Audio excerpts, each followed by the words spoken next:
Yep, I have to do it again.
Okay.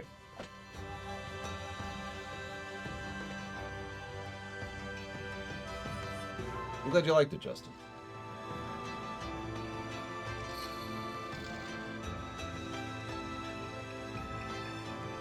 I still can't believe, for all the crap we've been through in that campaign, we nearly TPK'd on literally a random encounter.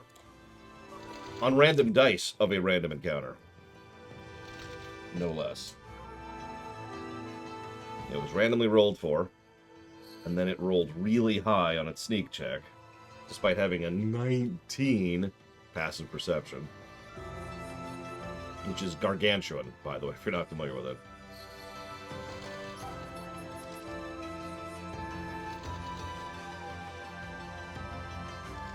And we lost our guide. So we might still TPK. That's the best part. I need to convince the rest of the party that going to try and convince some evil minotaurs to side with us is not going to work out, too. Yeah, so if you're wondering what happened there, in D&D, in 5th edition specifically, there's a rule. Like, if you go below 0 health, you're downed, right? And you start doing death saves. But if you're hit with enough damage to kill you 3 times over, then you're turbo dead, as we like to call it. In other words, you're not getting back up. You need a resurrection at that point. He was hit for 8 times his health. So, yeah. Anyways, I'm gonna do this goddamn thing again.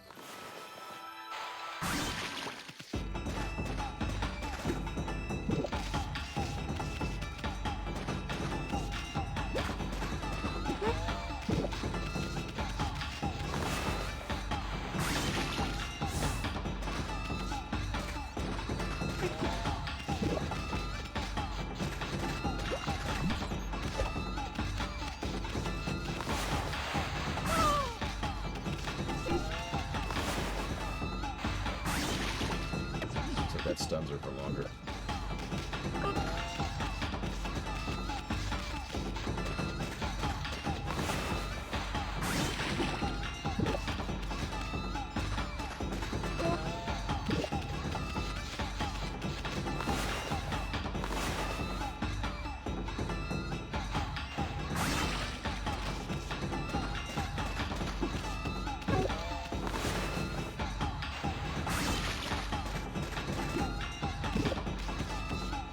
Third did.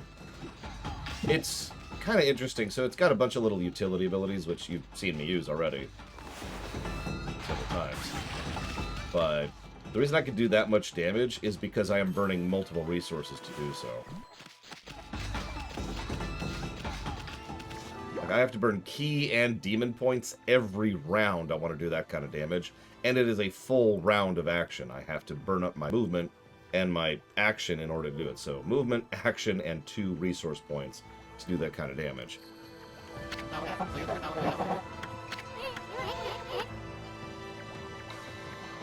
I just broke your record.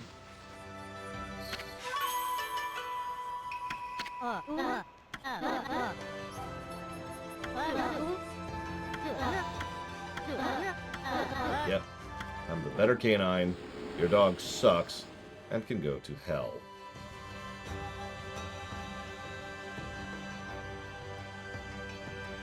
Hi, TSB.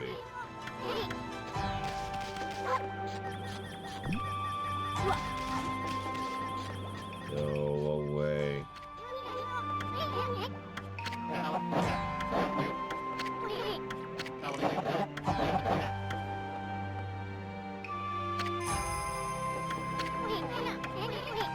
I was looking up a couple things about this game to refresh myself on a few things.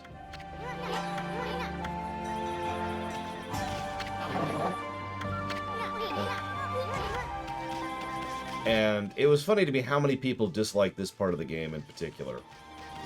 The getting the 8 wolves part.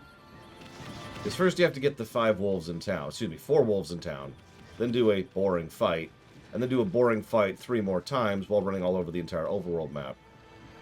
Without lots of fast travel options other than simply warping between mermaid points. I think this is negative worthy, yes. Without hesitation. Especially since, if you're paying attention, we cannot progress this without being at nighttime, and we currently do not have the ability to turn it from day to night. So here's what we're going to do.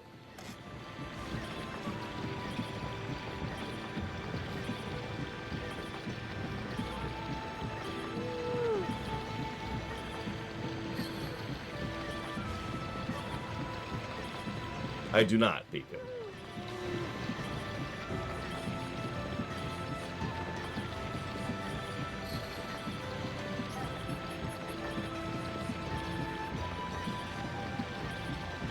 Favorite mythos? I don't actually like most mythoses, believe it or not. I know, shocking. So, if I had to pick one, I'd pick Warcrafts. Any questions? Least favorite mythos? Japanese.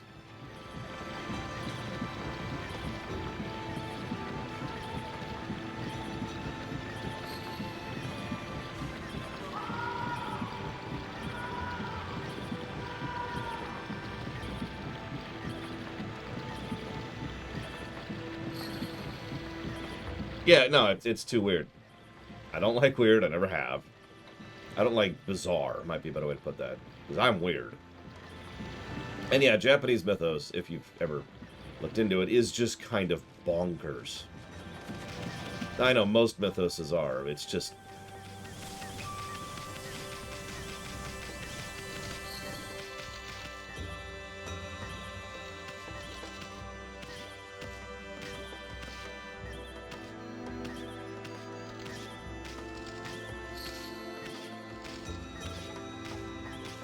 Like, this game itself is so toned down, it's kind of funny. Yeah, Greek is also pretty weird, too.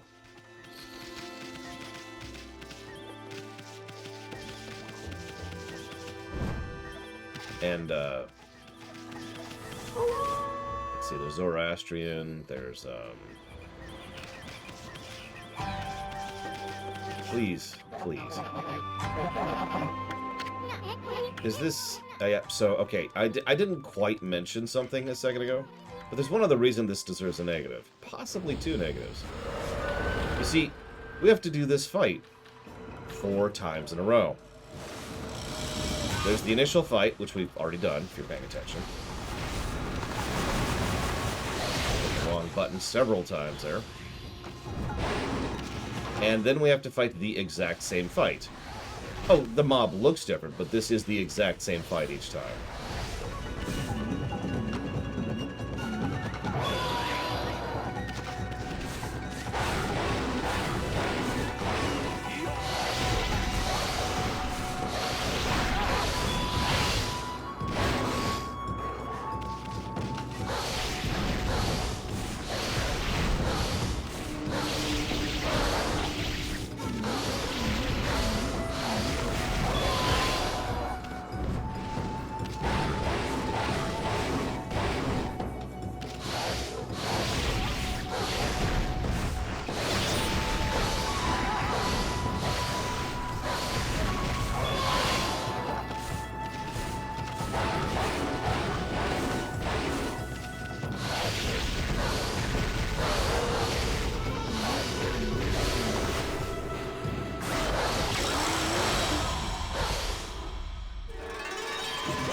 I should probably do is upgrade my web.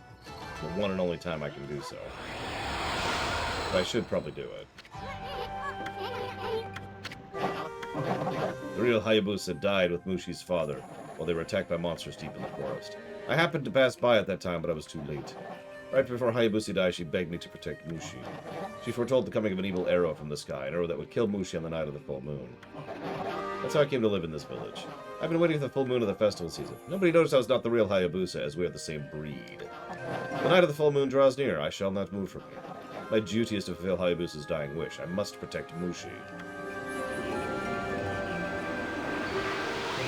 I saw several reviews about this game, too, including something that called it a timeless classic. Now, bonus points. Can anyone guess what all of those reviews mentioned?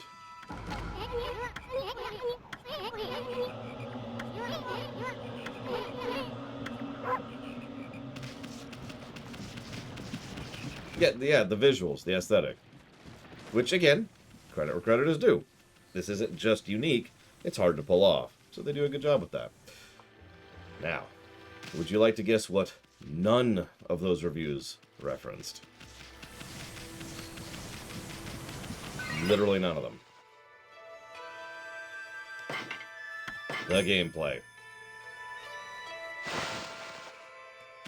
I mentioned this because if you remember, very recently, just like last week, I think, I mentioned how often I notice this trend in video game reviewers and just people's general opinions. Oh, I thought that game's awesome. I love how it looks and sounds. But how about how it plays or what the story is? Nothing, right?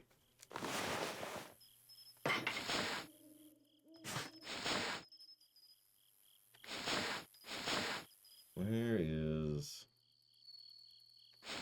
I guess it's over here. Ah, there it is.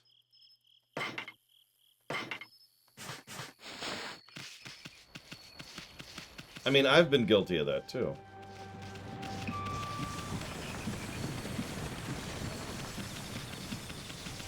It's just, the more I pay attention to it, the more I start to notice that trend in reviews or comments. Oh, let's not even talk about IGN. I don't even look at it. In fact, you know what? Hang on. Let's pull up an IGN review of this. Hang on. Let's really make our point. This is going to be funny.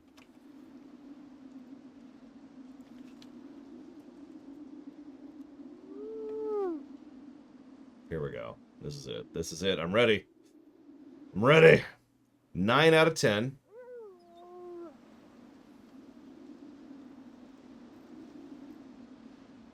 Rated amazing and editor's choice.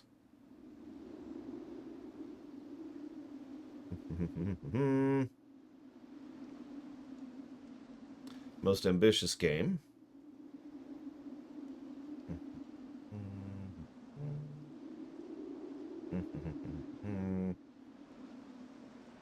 Visual presentation designed to very effectively mimic the traditional Japanese artistry, woodcut and watercolor paintings, cel shading graphics, stunningly gorgeous in every regard and amazing varied. The word picturesque accurately describes the setting. Still talking about the graph. We're 3 paragraphs in now. Now we're talking about soundtrack. Whole paragraph about soundtrack.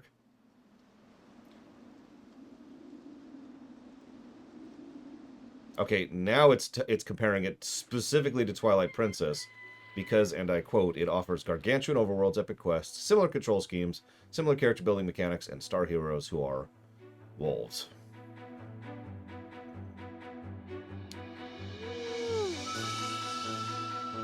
Whereas many critics complained that Twilight Princess, the best Zelda game, felt like the same old Zelda, Okami by comparison feels fresh, in large part because it's of original visual style and unique gameplay hooks.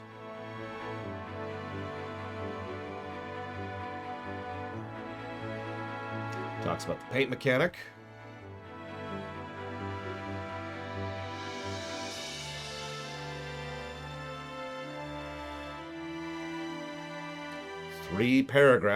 Four paragraphs about the paint mechanic.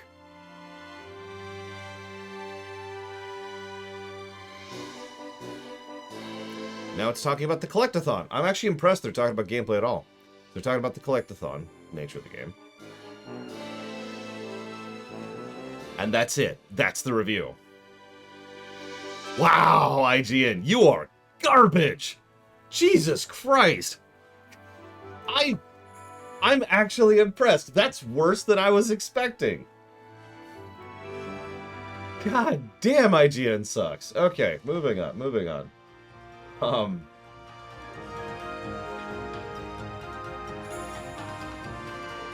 Did I write down animations in the positive category? I did not. There we go.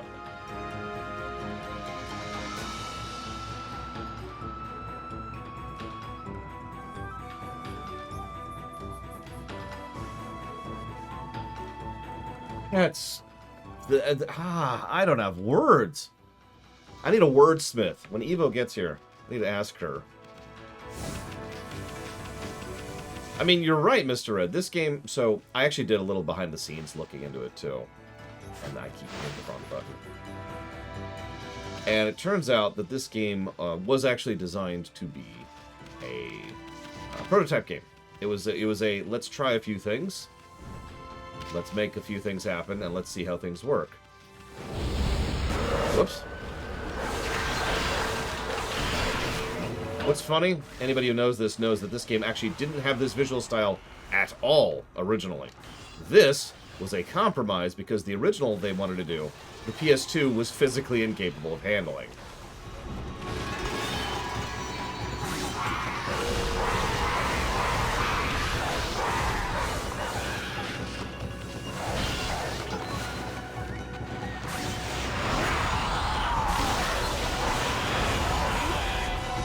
Yeah, imagine this, but your typical hyper-realism approach, which at that point in history would have been, you know, brown and bloom.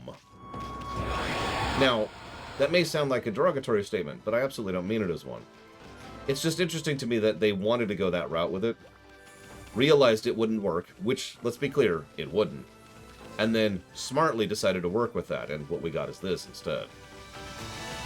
So say what you will about Platinum Games, they know how to work around their limitations.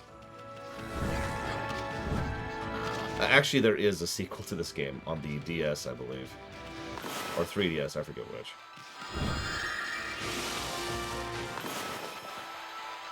It is, in fact, a direct sequel, too. It's kind of weird. But it continues the story. You play as our son, I believe. Shibutarasu, or however you pronounce it. Yeah, it's called Okami-dan. Okami-den? I'm not sure how to pronounce any of this stuff.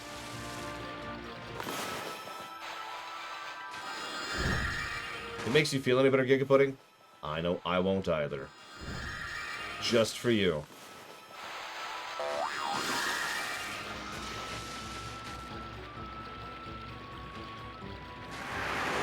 Yeah, Okami-dan is just... I don't want to sound dismissive or negative about it, but it's... I never beat it. Because it took the weird factor of this game and cranked it. And you know me and weird. Like, this game's kind of quirky, and honestly, I've been enjoying myself more than I know. I know I've been pretty negative, but in my defense, I've been slogging through a lot of irritation the last couple of days.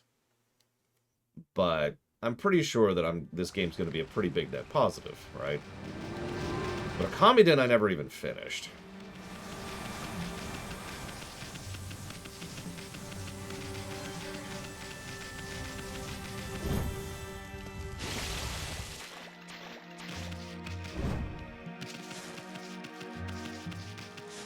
Tell you what, Giga Pudding. Make you compromise. How about last night, while I was playing D&D and getting mulched, I will hop into FF14, find no black sheep, be very sad about that, go gather all sorts of resources to build my workshop, head back out in order to gather one last thing, notice a black sheep, freak out, try to catch it, fail, go gather more resources to make more nets, go back to get the black sheep, fail because it's not there anymore, be sad, go back to town, finish building the workshop thing, set everything up, go back out to do random gathering because I have nothing else to do, see the black sheep, successfully catch it, and then name it after you. How's that sound?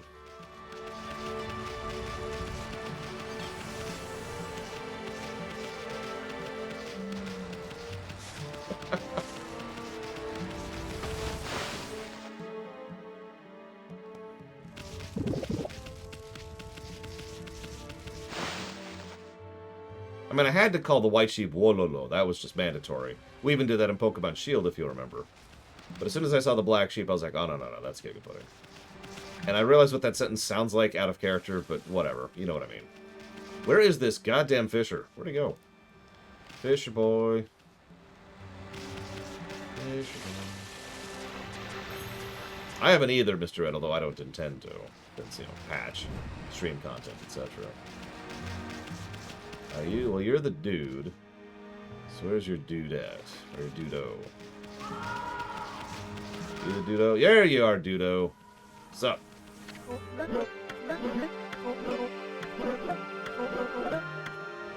Yep, your dog's dead because you're stupid.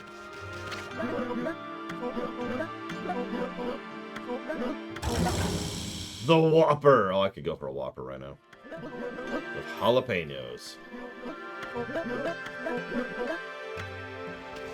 I need to talk to the lady visiting the spring. Just think you could have a Whopper right now, Mr. Red, assuming Burger King exists there. Jalapenos.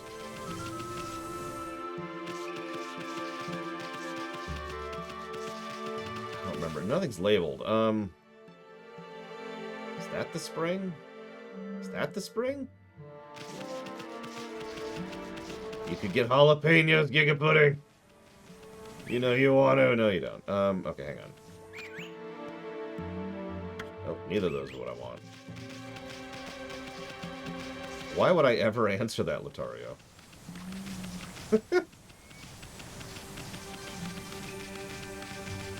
Tell you what. I won't answer your question, because I never would. But, if you want, I'll explain why I would never answer that question.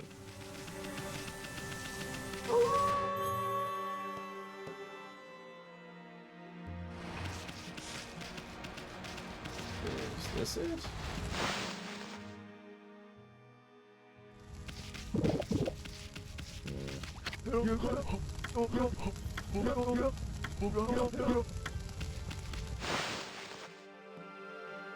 Double cheeseburgers are alright. But you need to get a Whopper, dude. Like, a double cheeseburger is literally the generic burger. You need to get a signature burger if you're going to get Burger King. Who doesn't like mozzarella cheese sticks? I'll tell you who. People who get crap mozzarella cheese sticks, because they exist. And they're too soggy, or the bread isn't right, or crisp, or done well. It's just, ugh. Well, there's several reasons, Latario. First of all, this is the internet. And, well, I like being nice and open and honest about myself on the internet. There's a concept called controversial topics, which is something I avoid like the plague, in general, in all aspects of life, never mind with regards to internet. So, if you ask me something that is currently controversial, and I have to phrase it that way because what is controversial changes over time. Like, if you asked me right now what I think about abortion rights, I would say, no thank you. Because that has wound back around to being controversial again, even though it didn't used to be. Which is really frustrating, actually, but that's neither here nor there. So, avoiding controversial topics is kind of a big deal. Has been since I was a teenager. But then we got the other side of that thing. Whatever you believe or think or feel is kind of on you, and to me, that's a very personal thing. It's not something that's anybody else's cutscene. It's nobody else's business, right? Now, you can share that if you want to. That's on you. But my point is, nobody else really has the right to know that about you, because that's part of you. Your core identity, if you will. And I'm not just talking about a religious thing. Everyone believes something, whether they think about it that way or not. They have their own core ideals and concepts, whether it's in a religious structure, or in a faith structure, or in a spiritual structure, it doesn't matter. Everyone thinks their own things. So, that's your business, not mine. And vice versa. Now, some people are totally cool with just sharing that, and that's up to them. I don't share a lot of personal things about myself. And that just happens to be one of them. And it's not just with the internet. Most of my friends and family have no idea what I think or feel or believe, and never will. Kushi, what are you doing here? Oh, it's you. I'm here making preparations for the annual Kamiki Festival, which I keep mentioning. I've come to get water for the holy sake we offer to the gods. People say the water here at Hitoshio's spring has divine powers. We always mix it with the holy sake we use for the festival. That way we can make 8 purification sake. Hold it right there, sister. 8 purification sake? You mean the sacred drink of ancient legend? That's right. It goes back to the legend of Nagi and Shiranui and...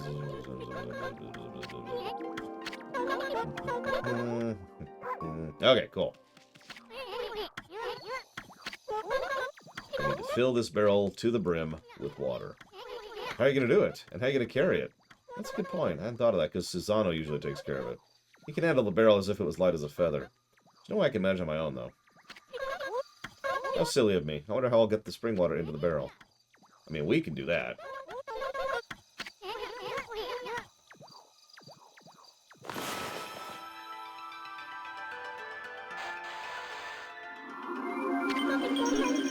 Oh, and how'd the water get in the barrel by itself? More water. More water.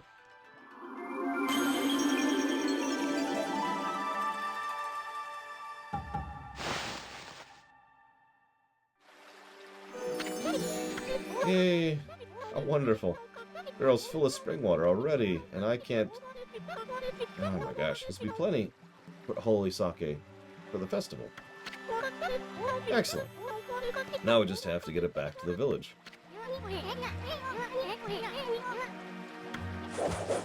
What you're supposed to say, Latario, is, I want the truth.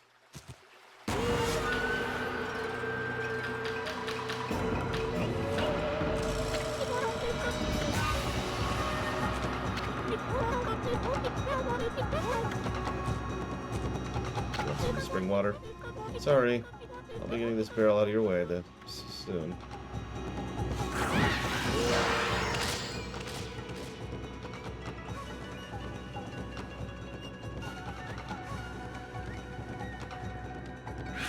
Why did we just sit here and watch this happen? Back, you beast.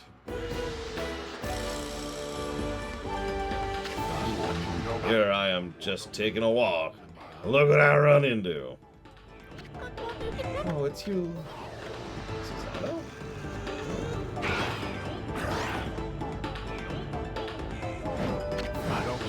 Take one more step towards the lady. It'll be your last. The great Susano, descendant of the Hiranagi, forbids it. Do not despair, my fair Kushi. Susano's here to save the day. He's definitely not terrified. Uh-oh, this looks bad. I swing my sword in the name of love. Sword of passion.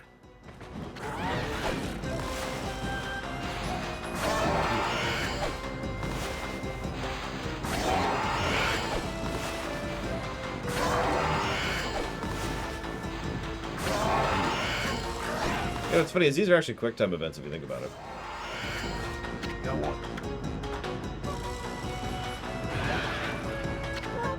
Susano, watch out!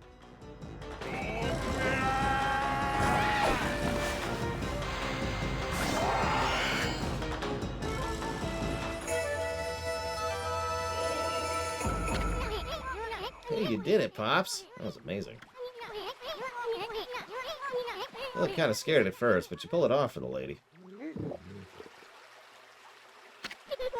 Susano, thank you.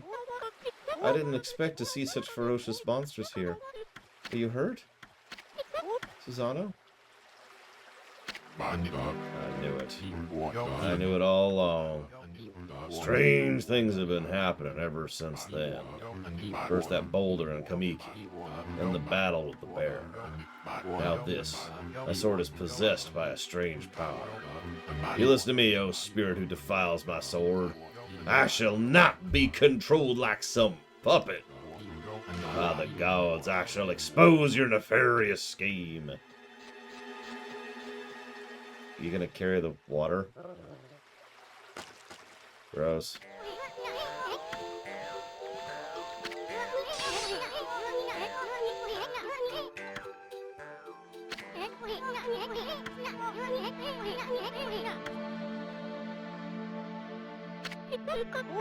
He left without saying a word. What was he thinking? I mean, he just won the battle. Now it's time to win the damsel's heart. At least he could have stuck around to help carry the barrel. It's okay. I think he's busy with other things.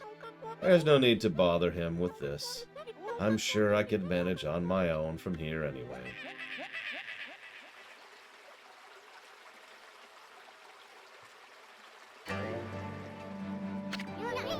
That sounded like that Kokari kid. Is he in trouble again? I better go check it out. Are we seriously just gonna leave her to... Oh my god. Whoa, the canine tracker suddenly appeared. Do you need help?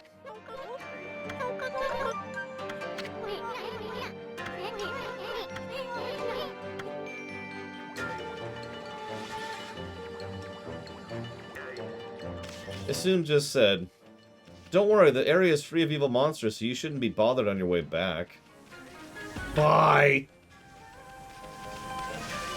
I am not biting that poor woman. She has enough on her back as is right now. Can I help you?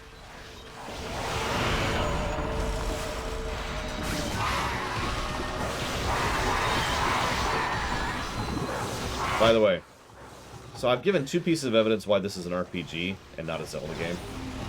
Piece of evidence number 3. It has random encounters. Respawning random encounters. I know what you're thinking. So does Zelda. No. Zelda has enemies, like any other game. This has random encounters. I've also got a 4th piece of evidence that didn't occur to me until last night, which I'll be mentioning later. And a 5th piece of evidence, too.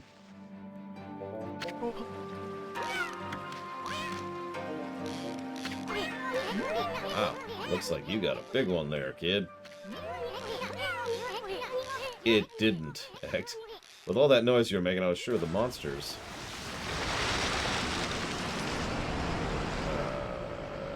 what?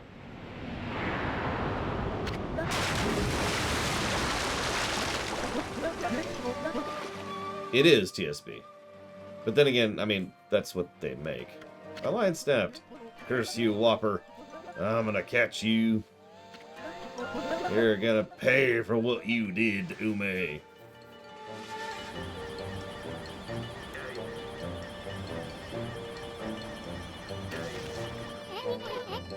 You must fish come out. Wasn't that your dog Ube in its mouth?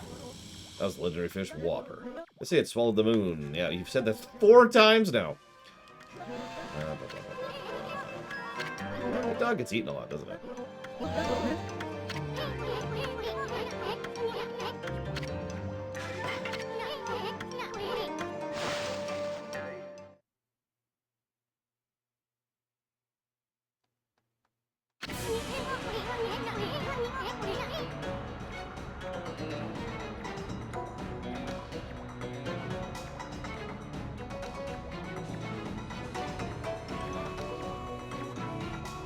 Damn it. No, Korgoth! I'm sorry. I'm just... This sequence of events is breaking my brain, Korgoth. I didn't say hi to a lot of people. Hi, Jesse Smaz. Hi, Svatoslav. Hi, Kay. Hi, Lotario. Hi, Ect. Hi, TSB. Hi, Amelia Clark's eyebrows. And I think that's everyone. Yep. No one else to say hi to. Now listen, if you want me to acknowledge your existence, I'm gonna need $10 up front. God. You know, there actually are streamers like that. That's a real thing. That's actually a thing. Thank you, Korgoth.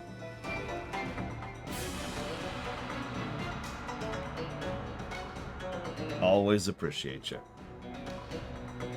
I ain't trashing nothing, Jesse's Mask. But I am going to go ahead and be honest. I think the gameplay in this game is a lot worse than I remember. It is a first game, which is funny because it's not their first game. But it really has the feel and vibe of a first game. It's very clear they were just trying stuff, experimenting. You know what? That's fair, Jesse's Mouse. That's actually a good point. I will say, it's actually surprising, and this probably doesn't sound, positive. It's surprising how good this game is considering everything it had going against it. Remember, this is the era of Capcom being extremely stupid. For more details on that era in history, go watch my Mega Man X series of videos, because I go a lot more in depth into it there. So Capcom was being stupid, which was very detrimental to every developer working under Capcom at the time. And this was a studio that was having trouble keeping keeping itself on its feet. Actually, the studio ended up shutting down after this game. Yeah, keeping the lights on, thank you. And then you add on to it the fact that they were trying several different new things at the time, some of which actually failed, and they had to change their, midstream, change completely to what they were working on. So, no, I'm surprised this game is this good. Now, Korgoth, I didn't see what you wanted to put that towards.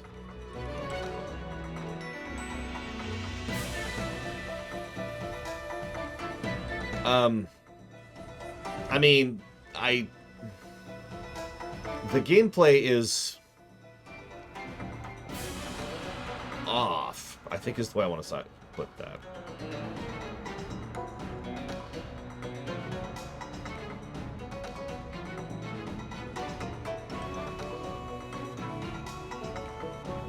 Like, there's a lot of... It's hard to explain in generics. It's easier to explain in specifics. Like the way in which the brush controls, the way in which it acknowledges collision, how it moves forward with quest design, overworld design, and counter design. Gameplay, not just combat.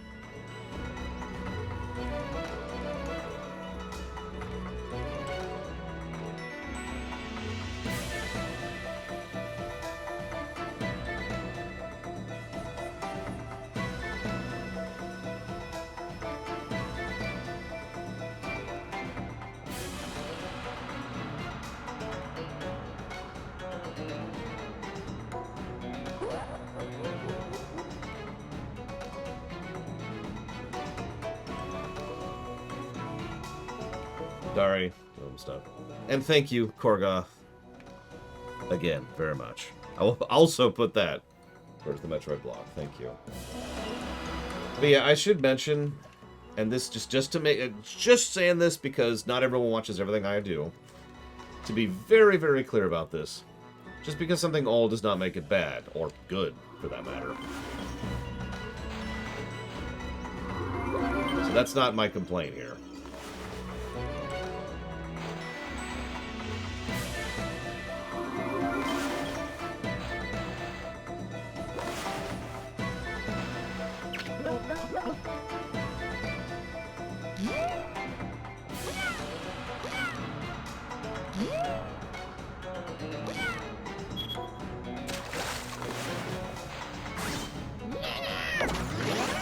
Some games age badly, some games age well. Some games are trying new things. Some games are unique. Some games have terrible IGN reviews.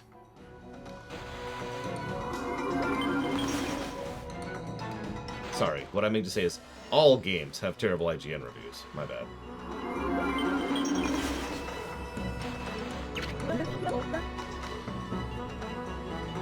Probably my favorite IGN review of all time is their Mass Effect 3 one. For those of you who don't remember, I actually pulled this up, I believe, during the Mass Effect lore run specifically. And I pointed out how the stuff, the review, the text in the review, was quite literally just the press release of Mass Effect 3 that's on the Mass Effect 3 website, copy-pasted.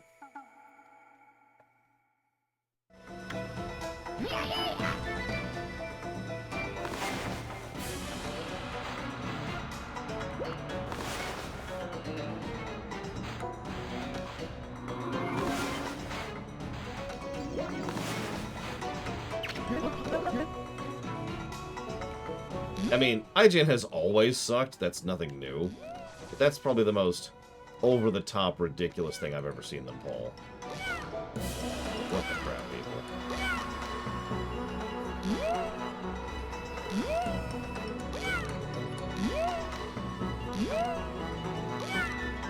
That's true, Mr. Red. Can't argue.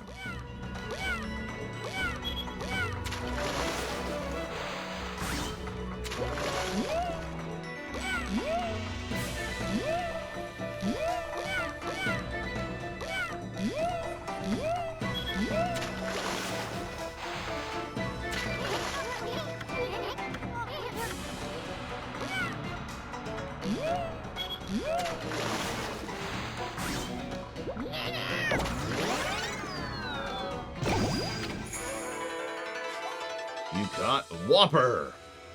Burger King. It does a body bad, but it tastes good.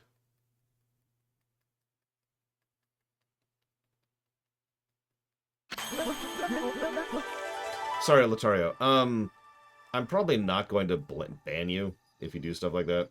I'll completely ignore you, but unless you get into an actual argument, that's whatever. Finally caught Whopper. Here, I was so worried about you. Kid. You're one fine fisherman. You should be proud of yourself. Keep on fishing. Make sure to bring along plenty of line. How could I ever fish again? What about Ume? My poor puppers. He's never coming back. Ah, boy, the crybaby's back. You asshole! Don't worry. After all, you... Huh?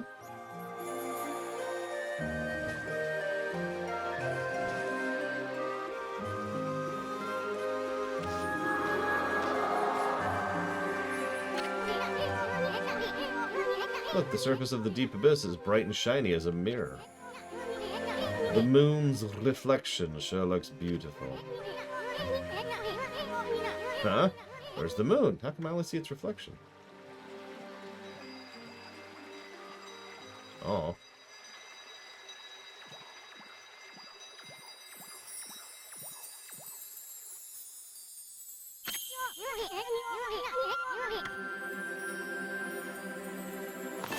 Time to have the power of the bun.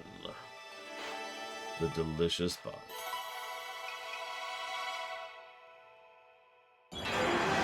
So, favorite sauce. Do I have a favorite sauce?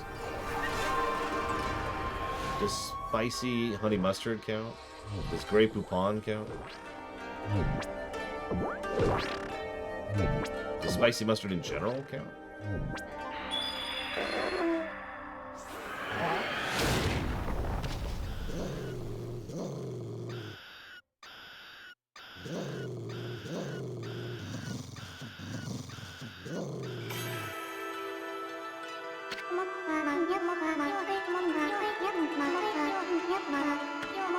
I like a lot of different types of mustards. What I do not like is yellow mustard. You know, like straight up Heinz yellow mustard, that's crap. I like good mustard. So it looks like we now have the ability to turn things to night.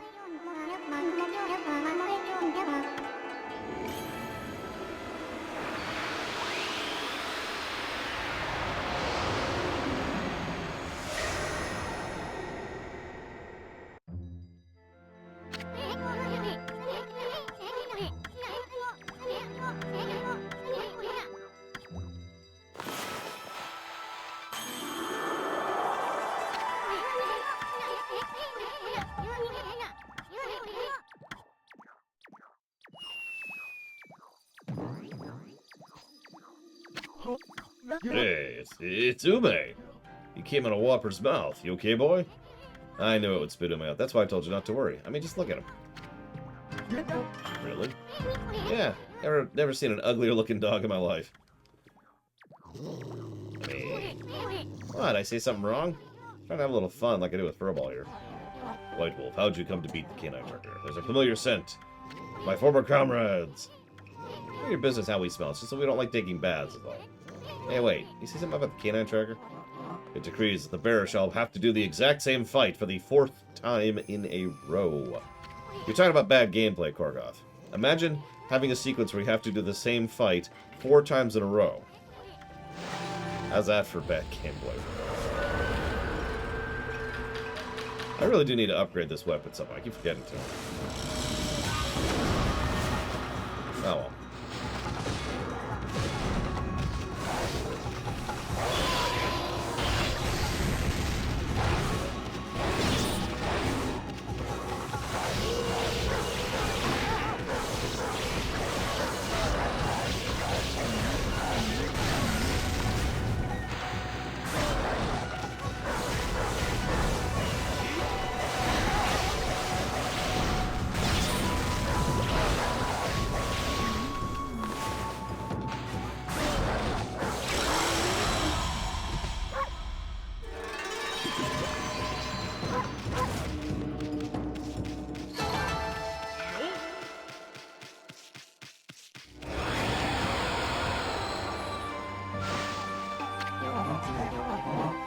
No, Princess Fuse summons me.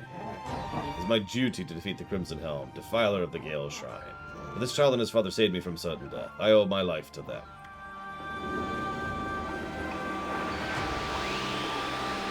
So let's see. Sushi rolls with salmon and cheese, which sounds extremely disgusting.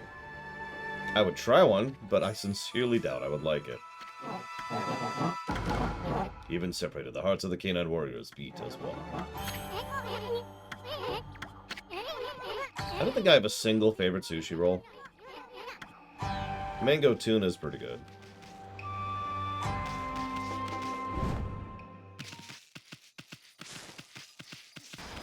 One change in Skyward Sword, the controls. Now, ironically, that change has already happened.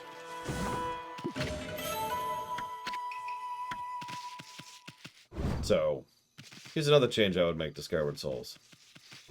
Tone down Fee to the point where she isn't irritating in gameplay. When we review Skyward Swords, I almost guarantee you Fee is going to be plus to story and a negative to gameplay. Almost guaranteed.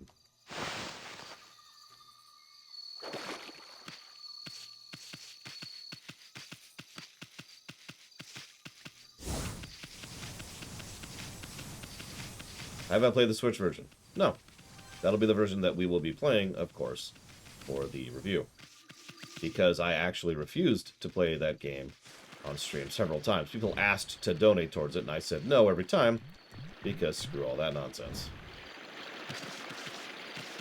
Now, I have to go kill Gigapudding really quick. Stab. Alright, now that Gigapudding is turbo dead. Urgh!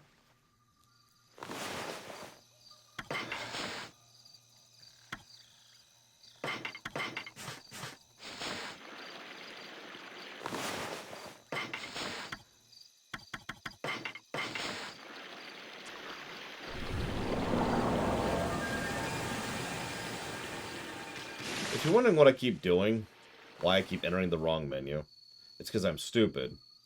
But also because what I'm specifically trying to do...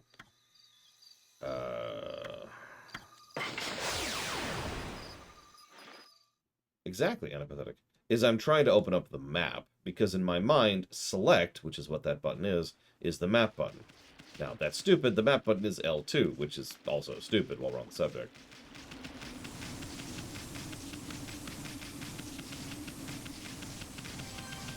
Listen, all I'm saying is that Skyward Sword is a game I wish I liked, but I played it on the Wii.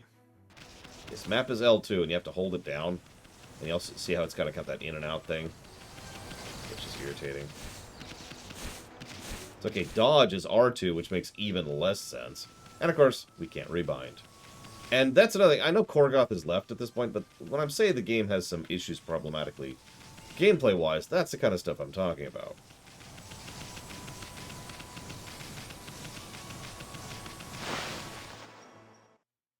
Oh yeah, one final reason this isn't really a Zelda game. We have had so far a grand total of 1 dungeon. We are 11 hours into this game.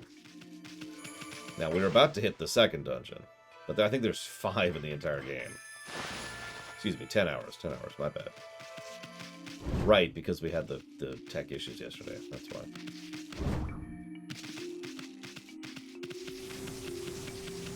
Oh, right, I can't acknowledge Dr. Winter unless you donate. Sorry, Dr. Winter. It's a new policy. Can't talk to viewers who don't donate.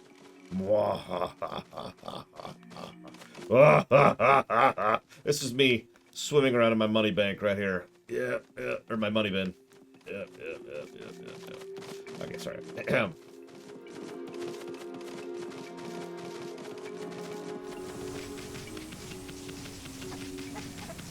No game is perfect. That is extremely true, Pika. Except for Pong. A game with a perfect 0 score. 0 to gameplay. 0 to story. Ratio, 0%. Points per hour, 0.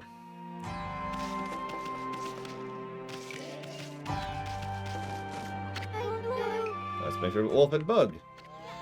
Enough with the bug thing. I must speak to you about the 3 remaining canine warriors. Well, we did find the other 3, but we found them. Yeah, it's kind of a long story, but I'm afraid they won't be coming back. Instead, they gave us the Satomi power orbs. I did sense the canine warriors had changed. Maybe they had a fateful encounter during their journey. Perhaps the strong bonds that cannot be broken have been forged. They lived apart from the Satomi house. I have but one wish. I would wish them to protect the peace under their new master, for that is the role they were meant to fulfill. Well, let me pull up the Triforce here. I'm joking. Here's a question, Pika. You have yet to tell me what you like about this game. As a curiosity, what do you like about this game? I don't mean as a calling out, I'm just curious of a perspective. All the Satomi power-ups have been returned. Now I can break Crimson Helm's barrier. I must get to the shrine. Probably pretty well, Act, but it does have its own issues. The camera in Ghost of Tsushima is actively terrible. And it has a couple of issues with drag, especially in the last third of the game, which honestly shouldn't even be in it. The Powereds accepted you as their new master? What are they talking about, lady? One does not choose to take the orbs, they choose their master. Oh, magnificent power orbs, heirlooms of Satomi House. Are these whom you have chosen to decide the Satomi House's fate? Supposed to fight that Crimson Helmet thing? The power orbs have chosen you, I have no right to question them. Whether to face Crimson Helm is your own choice. All you do now is pray for good fortune in battle. Enjoy the lunch, Kay. Or else.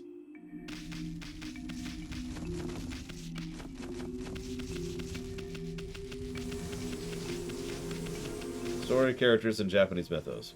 Very good answers. I will admit, I actually have very few complaints on the story axis so far. I have not, Korgoth. I played Ghost of Tsushima when it came out, on stream even. So, as is the danger of doing so, we didn't get to play the DLC because it didn't exist at the time.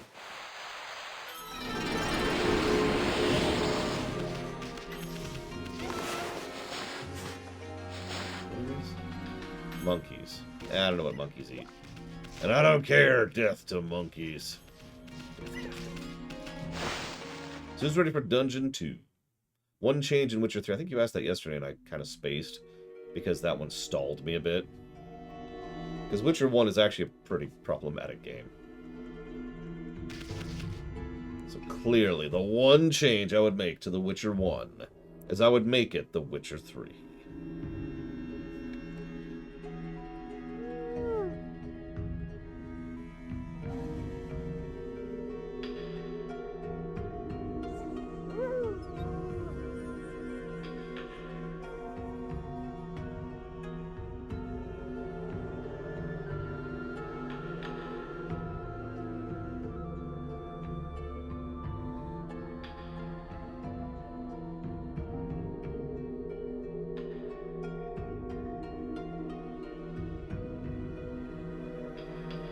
Yeah, Witcher 2 is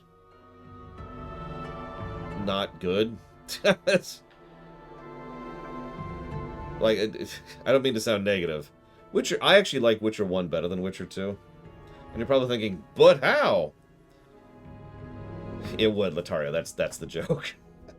Witcher 2, how do I phrase this? Is such a beta game, like a prototype game, that it really, really shows. The game is clunky and laggy and controls wrong and is balanced wrong, and the combat is just off, and basically every element of the gameplay axis is very clearly a beta build. I also don't like the story. That's unrelated. I think it's an entirely too depressing story about how everything sucks and there's nothing you can do about it. But, regardless of that, the gameplay is my biggest complaint about Witcher 2. I don't think I could just do one change to Witcher 2. I don't think that's possible. But I haven't quite answered your question, Gigapudding. Because Witcher 1 is Neverwinter Nights total, total conversion mod. If I had to make one choice in Witcher 1, you know what? I know what I'd do. I'd get rid of the sex cards. That's not me being puritanical or whatever. They're stupid.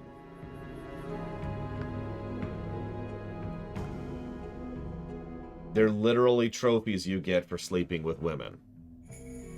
It's stupid.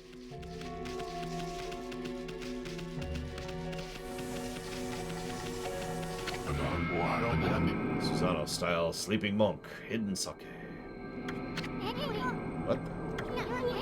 Here, it's Susano again. Rumble, rumble. Oh, spirit who defiles my sword, I am closer than ever. Here at the Gale Shrine. What are you close to quitting, my Kimono? Where the beast makes its lair, your true form shall be revealed. This cursed barrier may bar my way, but if I pray long and hard, I shall eventually find a way in. He's talking in his sleep. Yeah, that is the thing people do. I don't dislike Triss, but I do think what she pulled in Witcher 1 is kind of messed up. Which is funny, because it feels like a retcon, really. Hey, what's with this guy? I can see right through him. Who are you? How is it you see me? I am Yatsu, earthbound spirit who haunts this area. Long has it been since any have ventured this way. My eyes have failed me, I can no longer see. In their stead, my inner eye can judge a person's true form. You appear to be a maiden most fair. I could possibly bring you to the Gale Shrine. You must leave this place, for it is no longer a shrine of the gods. It is now cursed and under control of a horrible creature. There's no place for a fair maiden such as you. Fair maiden? You talking about you, Furball? That's the funniest thing I ever heard. What's this? It appears the maiden is accompanied by a booger. Is the village to meet its end at last? Me too, Lataria. And it's okay. I'm okay with them being wrong. Little booger, he better not be talking about me. Hardly anyone has visited the Gale Shrine since it's been cast. The strangely frenzied man over there is one of the few. He's been meditating alone at the shrine's entrance. Yeah, 1 has a couple of story issues, not just with the the books, but with the other Witcher games. I don't know, Dr. Winter. Do I know anything about Chinese mythos? Not really, no. His sleep is filled with nightmares that make him cry out. I pity the poor man, and would like to render what service I would. But when I peer into his dreams, an evil force bars my way. Who's this strange man? Come to think about Susanna said something about being possessed. He's acted all weird since like that time he helped Kushi. What's this? I sense an intense power. It envelops your body. Could it be the Satomi power orbs? Fair maiden, the orbs would only choose the one who is our savior. The 8 colors of light are living proof of that. There's a lot of 8s in this game. Very well, you may pass, O savior of the Satomi house. Here's a question, Pika. You're into mythos, right? Japanese mythos, specifically. Sorry. What's with the significance of the number 8 in Japanese mythos? I know the significance of the number 4, but not 8. Beware, fair maiden. Crimson Helm is a terrible foe. They said when the 8-headed serpent was slain 100 years ago, Crimson Helm emerged from a pool of the beast's blood.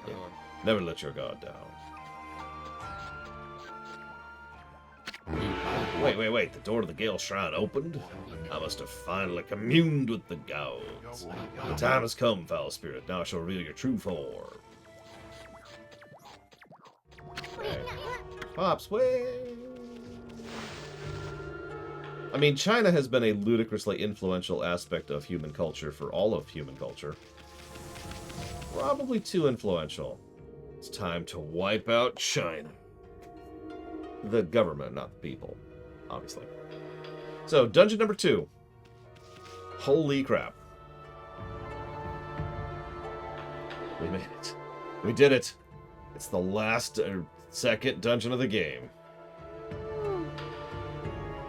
Alright. I'm going to type up some notes here, so enjoy some music for a second while I do this.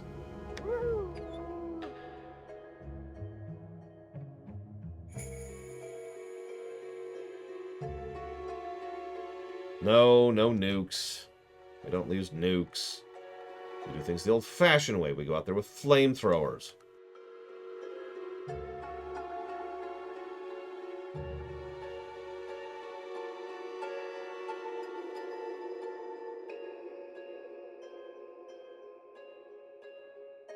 I mean, anybody who knows me at all probably knows I'm not particularly interested in genocide. But governments, organizational groups, you know.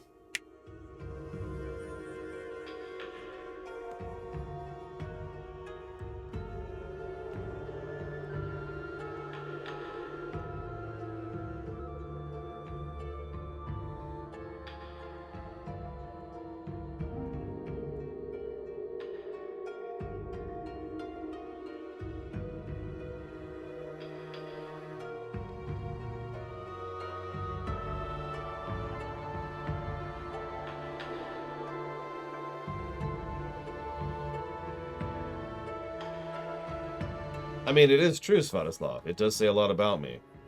I could argue and debate it like every other person on the planet does, but honestly, I just don't care to. I was sick of that when I was a kid, and the older I have gotten, the worse other people have gotten about controversial topics. People yelling and screeching and being completely unreasonable and argumentative and not engaging in social discourse or discussion is something that's gotten worse, not better. You didn't, Svatoslav? I don't know if you know this. I was going to go into politics. I was going to work my way up the Senate chain, specifically. That was my original career goal. And, like you do, I did my homework and my research on it. Then that stopped being my career goal.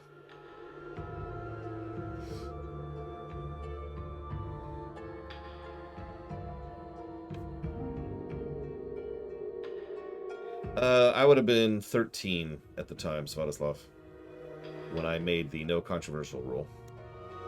And I quit my career path towards politics when I was 15.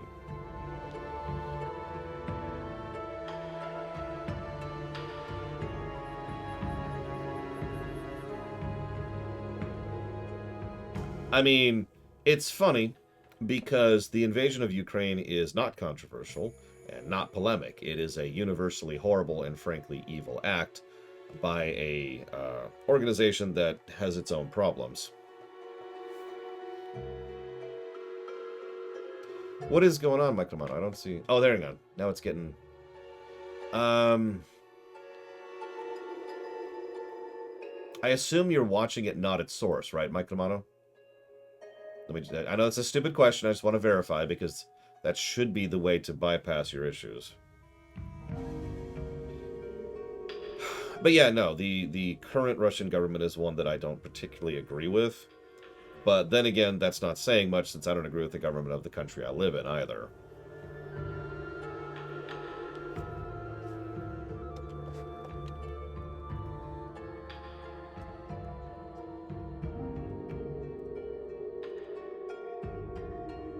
Is there a government of the world I agree with?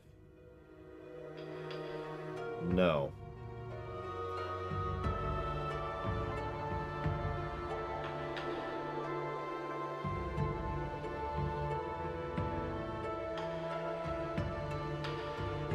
Okay, see, that's why I was asking, Mike Kamano. Okay, so I'm assuming you're in a web browser, correct?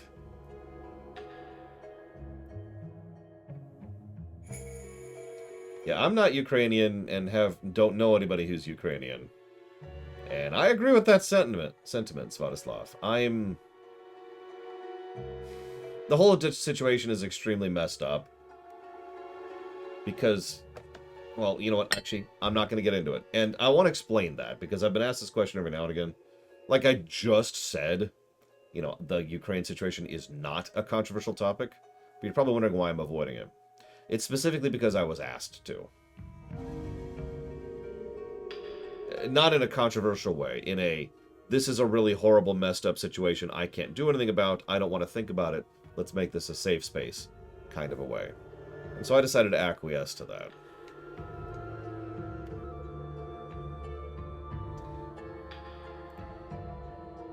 Okay, so on your screen, Mike Romano, on the actual player, there should be a little gear-looking icon in the lower right of the player.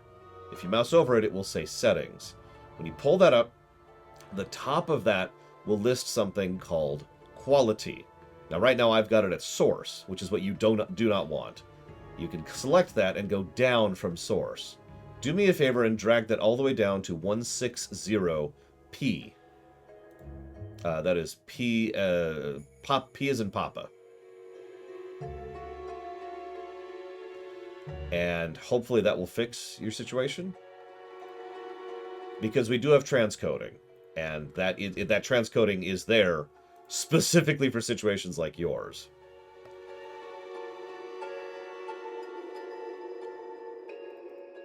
Oh yeah, by the way, one last talk about the Ukrainian thing.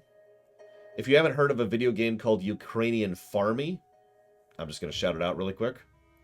And that's it. All right, moving on.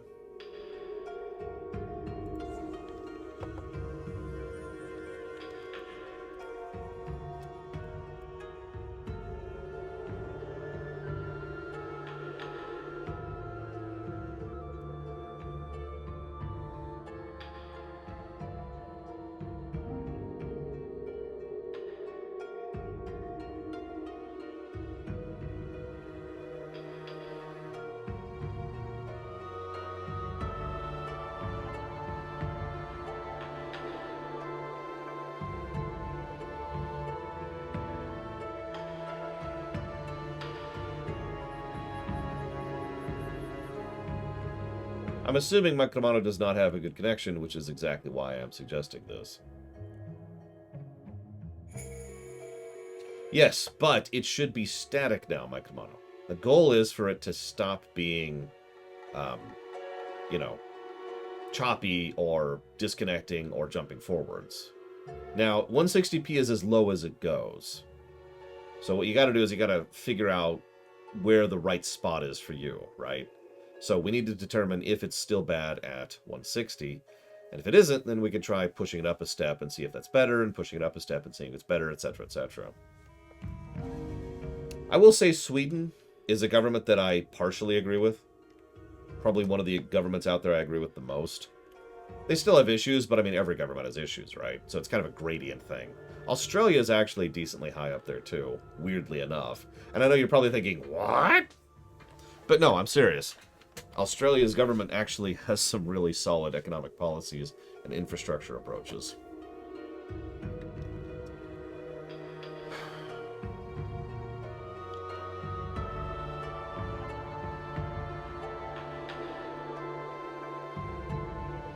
Britain? Oh, God, it's so terrible.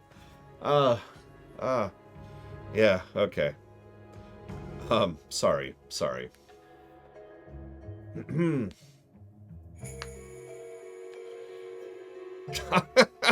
I just... Whew, okay, we're good.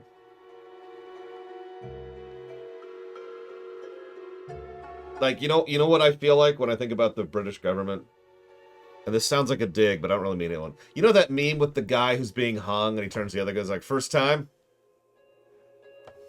Yeah, that's my feel when someone asks me about my opinion on the British government. Yeah, so some of you may or may not know of a television show called Yes, Minister. It's intended as a parody. It's not actually a parody. There's a laugh track, But the stuff in that show is legit.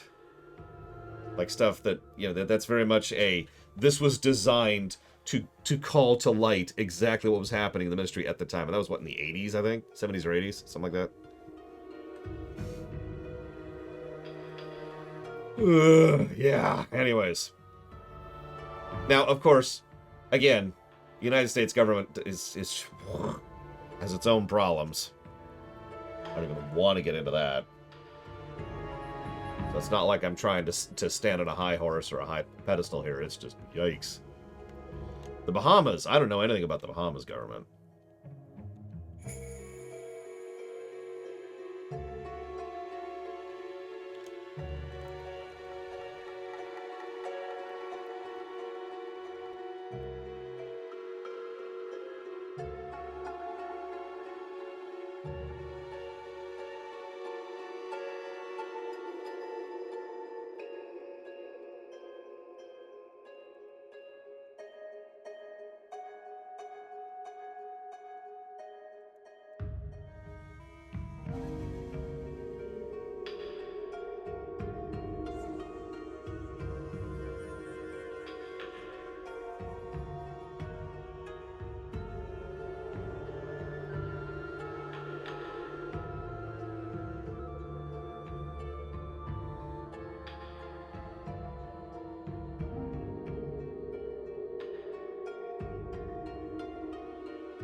By the way, ping to you, flag end. Sorry for not saying it.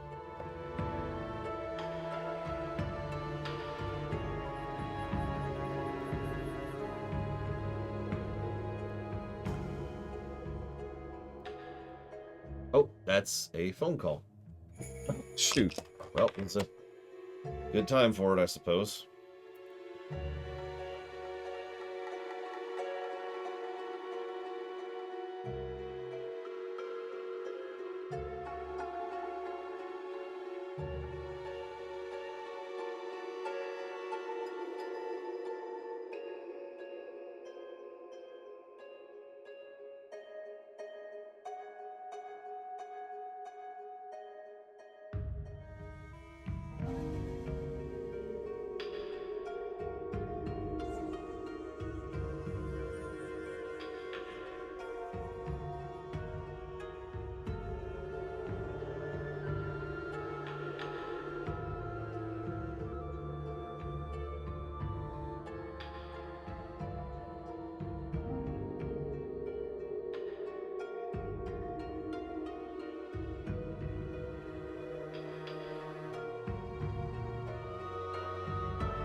It was only a 14-minute and 14-second call, which I know because it times it. That was my grandmother. She's fine. Don't worry.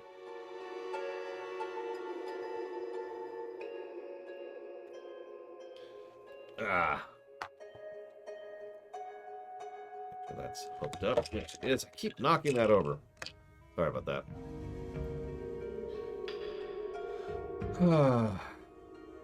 I'm debating visual storytelling. So while I was talking with Grandma, I was adding up pluses and minuses and just kind of working my way down to up.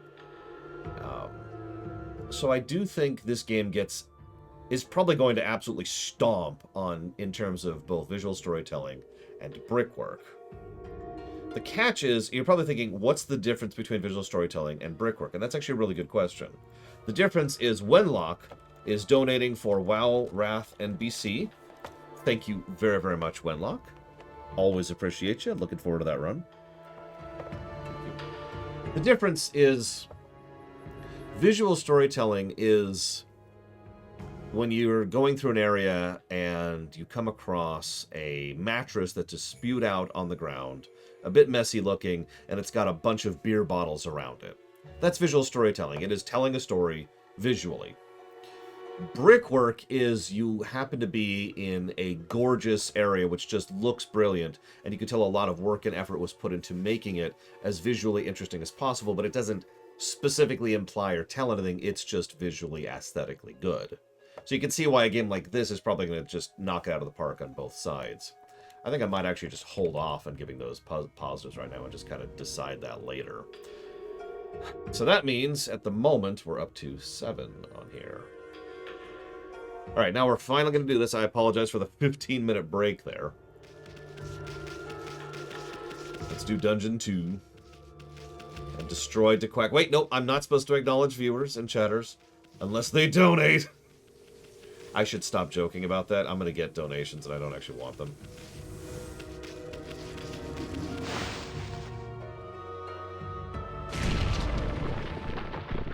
Never, Flag Ant. Ping to you, Flag Ant. Ping to you.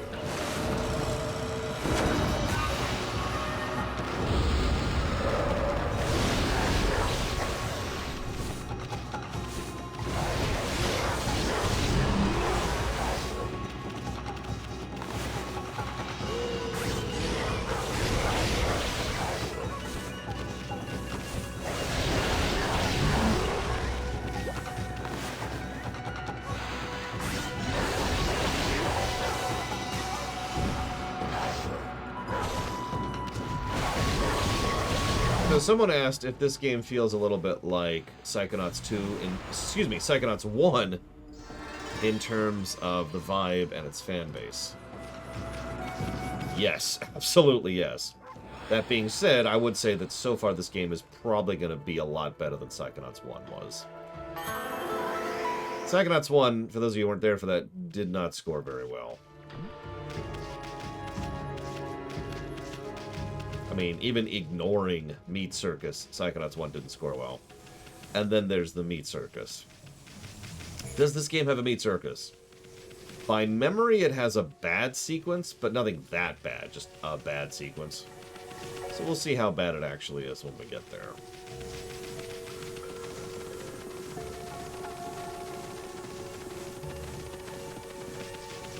Hey, buddy, what's going on? In the face! Have I seen the new Obi-Wan show? No. I don't really have time for anything. Most days I don't have time for cooking. Never mind, you know, actually sitting down to watch a television show.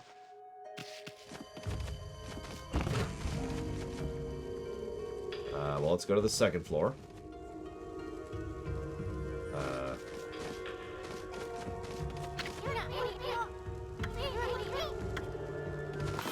Okay, well, let's set a bomb.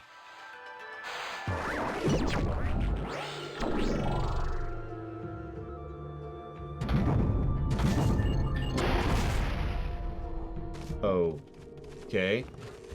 Good morning, Walker.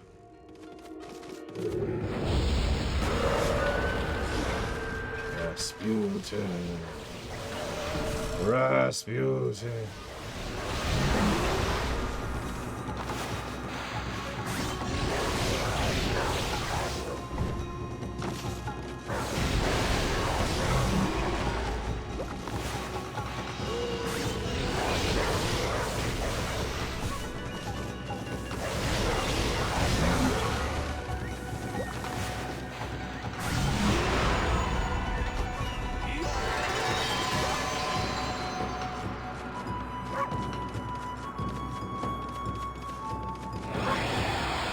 actually literally just answered that, Dr. Winter.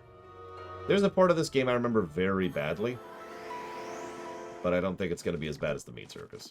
So we need to define the meat circus, because it can just be, you know, a horrifically terrible section of awful terribleness. Or, hang on, we've got another possible definition. We could say that the meat circus is a part of the game that's just terrible compared to the rest of the game. That's just the worst, you know, compared to the rest of the game. Just a section of the game that absolutely tanks a game's score.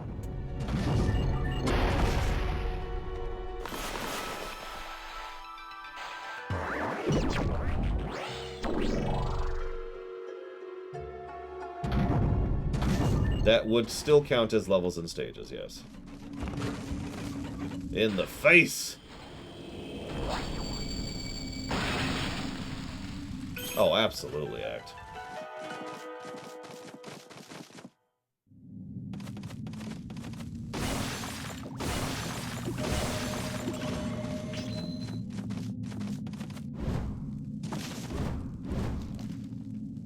Interesting.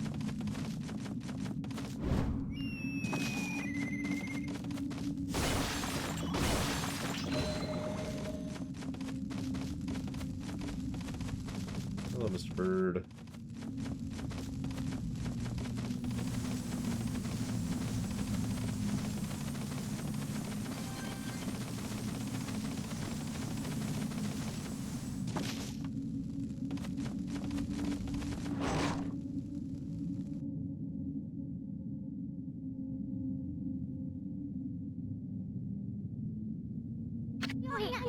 That's one big windmill. Saw it coming out of the village. I had no idea it was this big.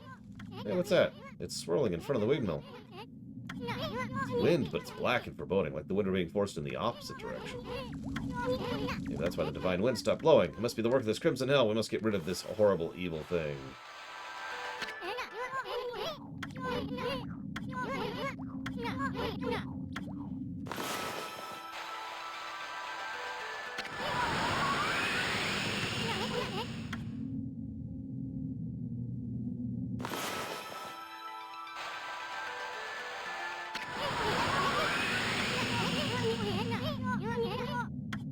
It's okay, got Giga Pudding.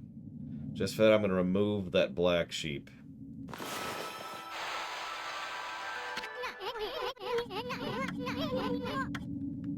Oh my god,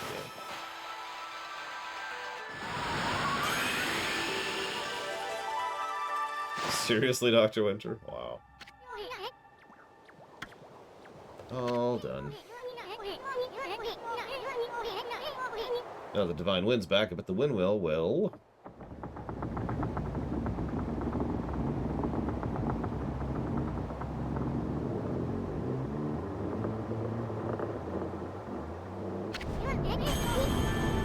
yes, yes, yes.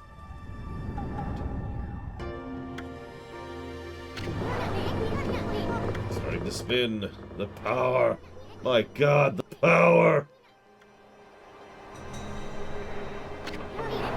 Yeah, once I take over the world, Act. Obviously. Sure hope this drives away the evil down in Kusa Village. Now what?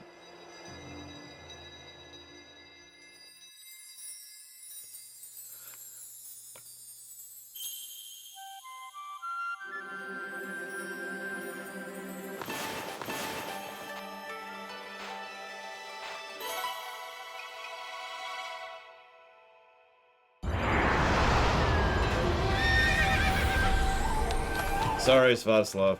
Can't acknowledge it. But we learned that it's a big spoiler. But we learned that there's actually wind powers in this game. Now, thankfully, nobody ever spoiled that for us. Otherwise, that would just be terrible.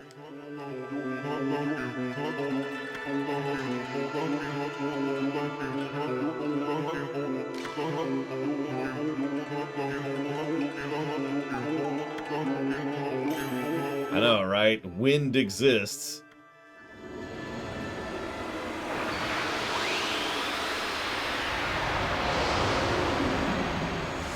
How do you prove that wind exists?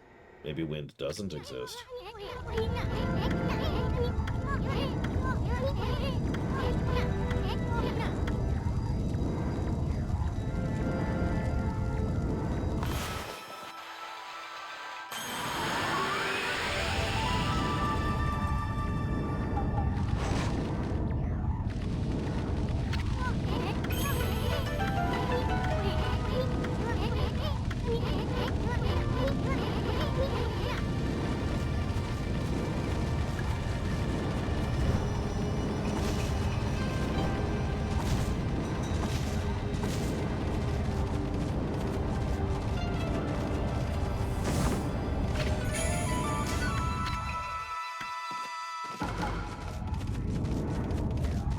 What do you got against Oreos, DeQuack? Jeez.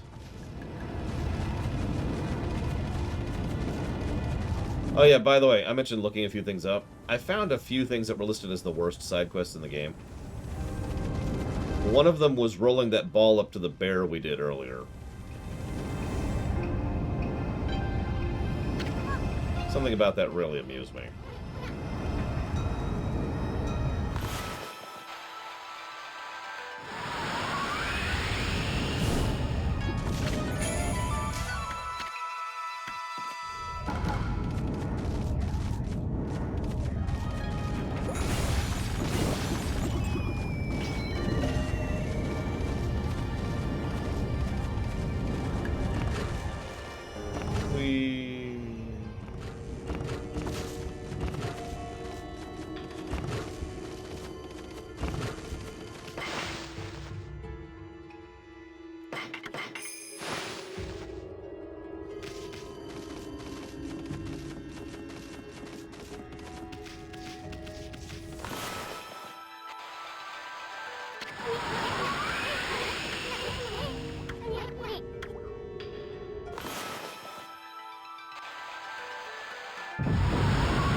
I should jot that down in all honesty. Damn it.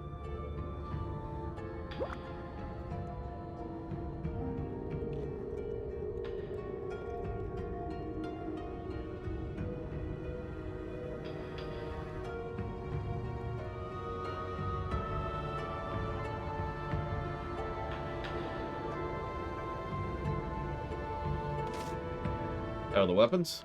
I've only really tried out 3 so far, and this one just feels like a straight upgrade of the first weapon. I'm not sure yet.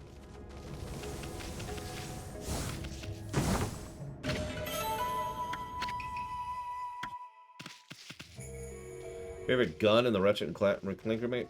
If you give me a minute to go Google what all of them are, I'll answer you. I'm afraid I can't do that right now. I have to blow out a fire.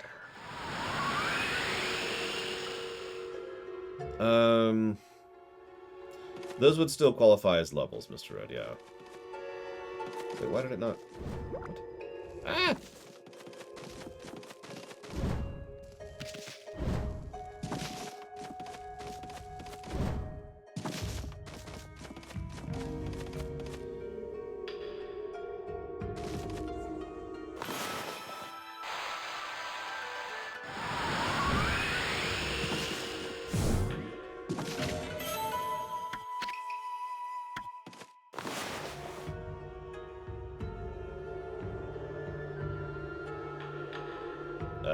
Oh, here we go. That's a lot of guns.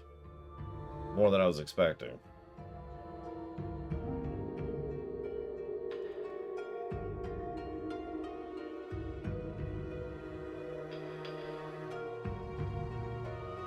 I'm gonna go with the Pixelizer. Which I know is basically just a shotgun, but what do you want from me? I'm a simple man. I like shooting people with shotguns. In video games, obviously.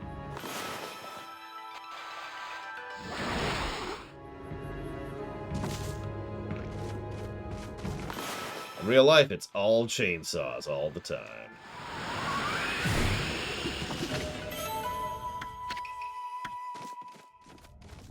Sheep, dog, and wolf? I've never even heard of that one, Gigapudding. I'm guessing you play a sheep, a dog, and a wolf. Am I close?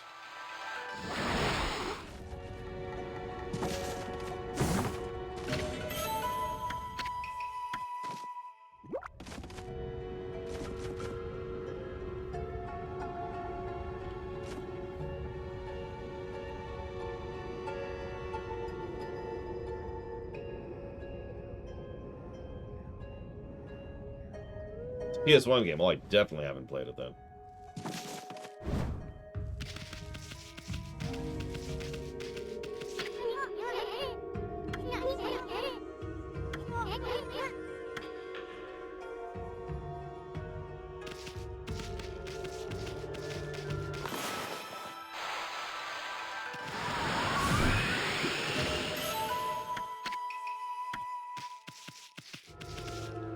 shotgun that fires chainsaws?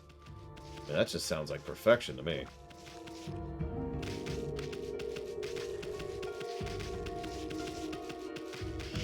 Sure, Giga Pudding. What evil do you wish to speak?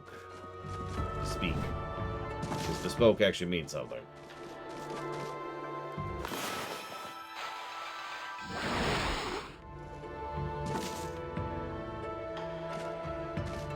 You know, there probably is, Dr. Winter.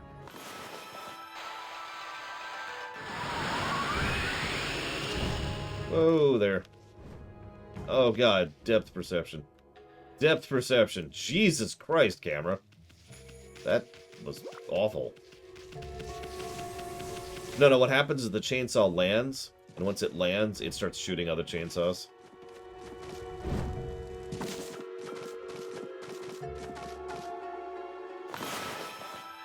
One of my favorite little YouTube shorts from this one dude is Guns in Borderlands 3, and it's like, oh, here's all this old ridiculous stuff guns do. And it's like, yeah, here's this gun that actually shoots copies of your little brother that got lost that one time.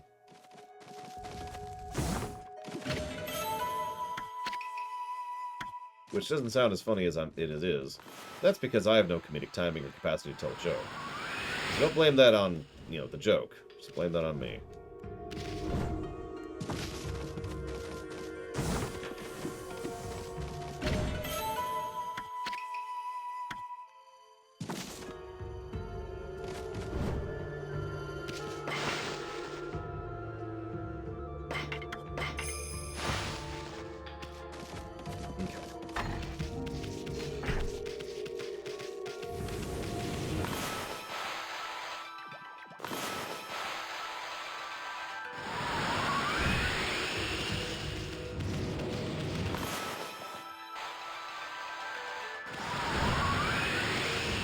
I'm trying to make a joke about learning English off a video game, but the problem is the joke's really dumb. I'm still going to tell the joke.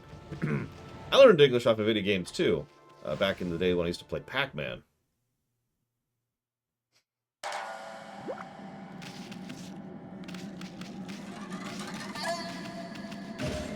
Are we already on the boss?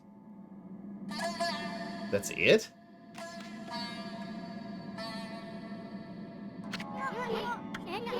Some kind of crystal. Looks like a barrier or something. That's the serpent crystal for dispelling Orochi's barrier. You know, the item Waka guy was searching for. We found it before you did. Yay, we're awesome. Boss time!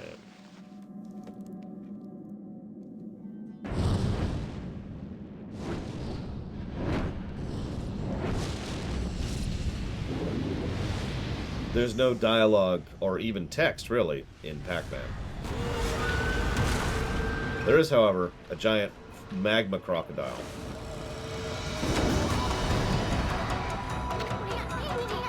Crimson Helmet. Hey, it must be Crimson Helmet. He really does look like one mean dude. Better psych yourself up for this one, Furball.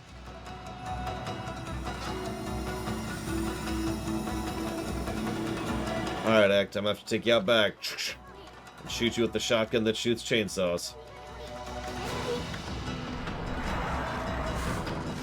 Oh, sorry, he's also a centaur.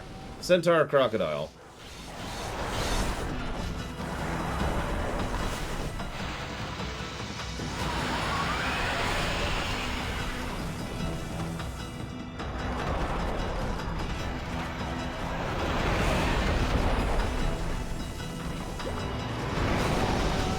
Centaur flame crocodile, excuse me.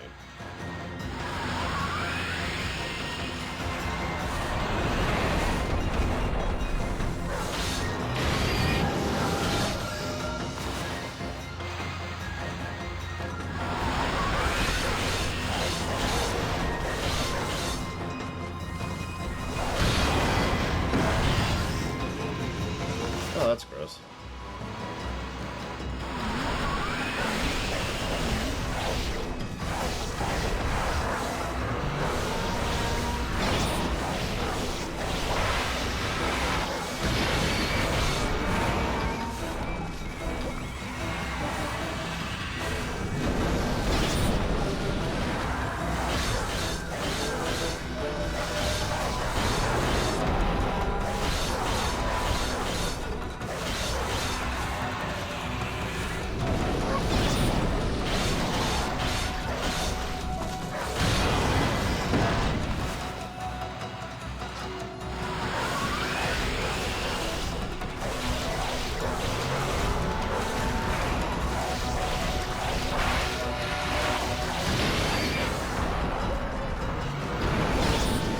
Not yet, Act.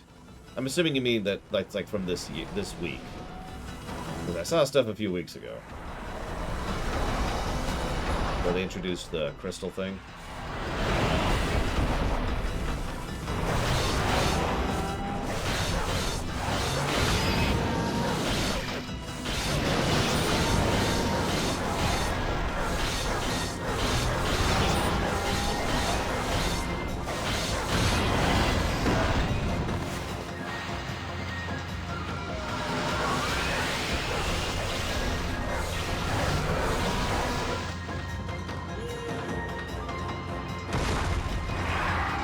Jesus, plug in.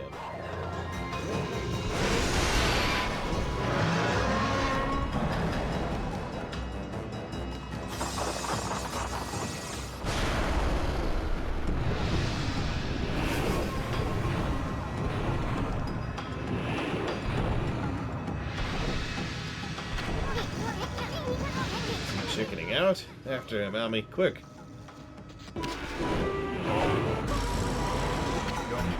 Back, Yuka. I'll handle this one. Charge. What's he doing? He's gonna get sliced and diced. Time for some brushwork, Ami. Yep, brushwork. Thank you, Uthor. I will put that towards Star Trek Armada. Although, I may never actually play it. Did I play Luigi's Mansion 1? No. Did I play Paper Mario 2? Yes. Is Luigi's Mansion 1 not really that great of a game? Yes. Is Paper Mario 2 one of the best RPGs ever made? Yes. Any questions?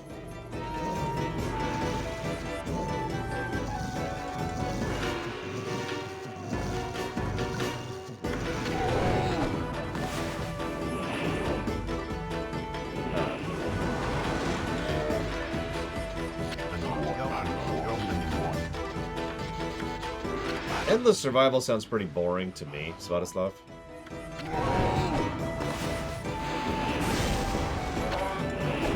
I prefer survival games with, you know, a point to them. A campaign, if you will. Or a form of progression.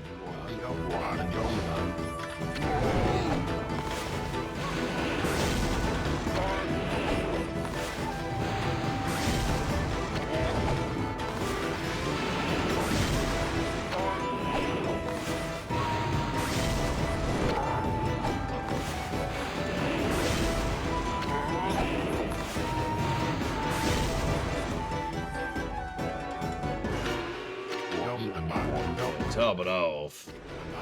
Now for some wind.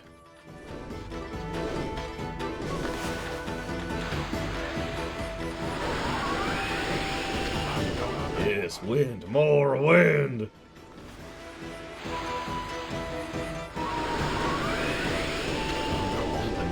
Now you're talking. Wait, there's more. Behold the secret technique, Wind of Wrath.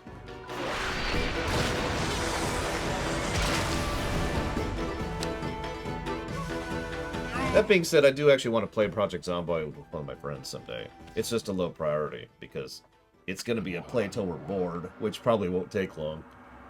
Now I'm positive this is not my doing. It's the gods. They toy with me. Will you never stop mocking me? You hear me up there? You happy now? Why must I bear this burden of being Naga's descendant? All I wish is to live in peace. You enjoy dogging my every step. You okay, Pops? Blessed you gods. I don't want your power.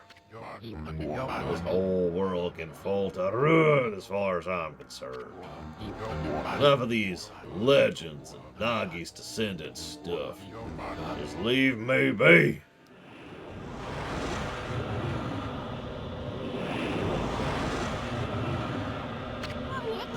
What the heck's that? Yikes.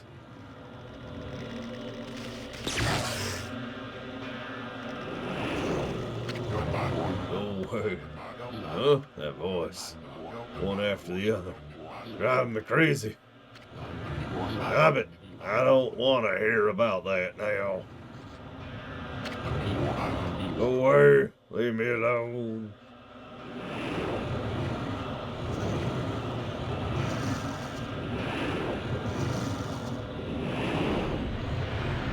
So, why is Orochi a big deal again? In the mythos. What was that, Amy? Ah, it's just foreshadowing. Don't worry about it. New weapon, more than meets the eye.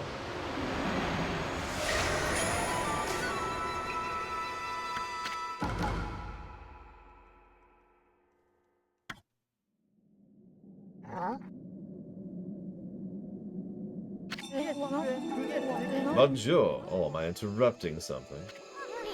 Oh, brother. It's that half-baked prophet again. Hey, that's... What, this? Yeah, it's the serpent crystal. And its mind is lost. You got a lot of nerve muscling in on our goods like that. We found it first.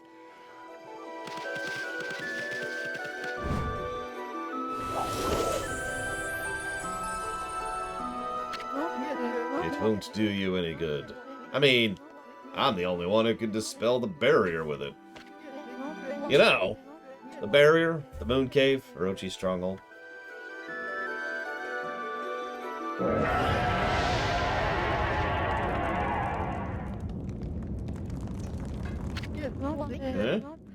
Call me big boy?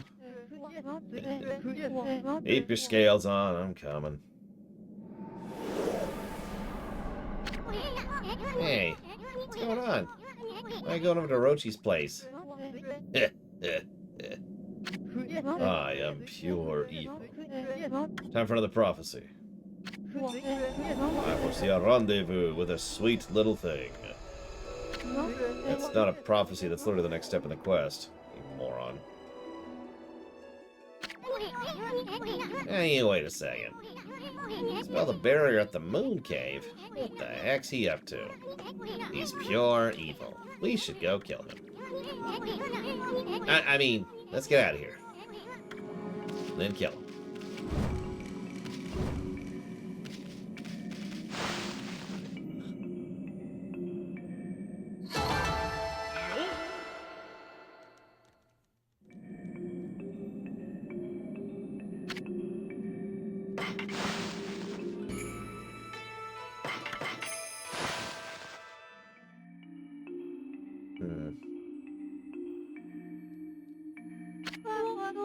My favorite wolf and little bug have safely returned.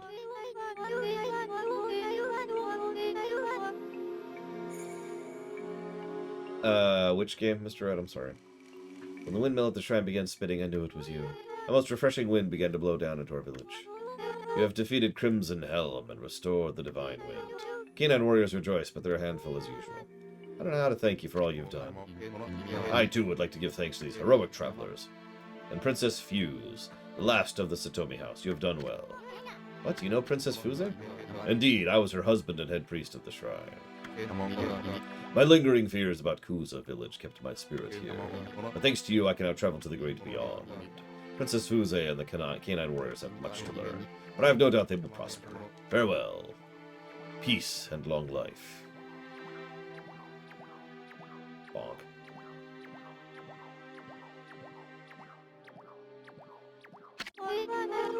What is he, What are you looking at? Nothing. Anyways, no need to thank us.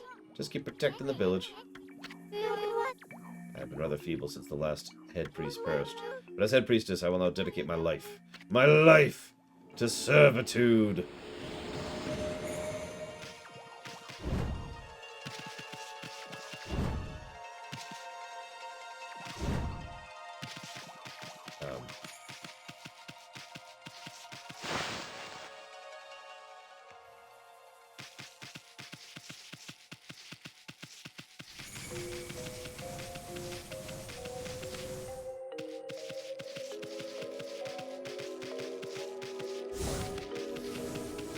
YouTube kids must die, but why are you saying it this time, Act?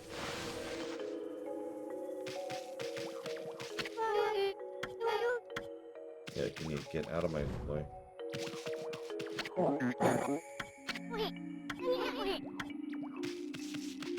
Okay, I guess we're just gonna ignore them.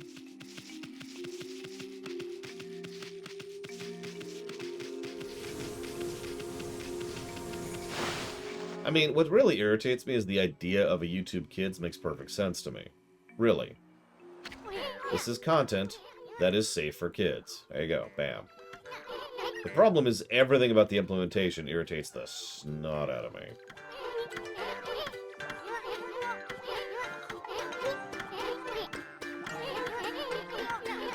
So, it's time for the annual festival. The sake was the secret to beating the boss. Let's go get the sake. That's a very good question, Giga Pudding. So anytime someone adds a new game to the list, which I've never heard of before and is kind of niche, I turn around and say, so here's the deal. How long is that game? Because the longer it is, the less likely it is to actually happen. Then, hang on, it gets even worse than that. Because the other line of thought to have is, how available is it for me to procure?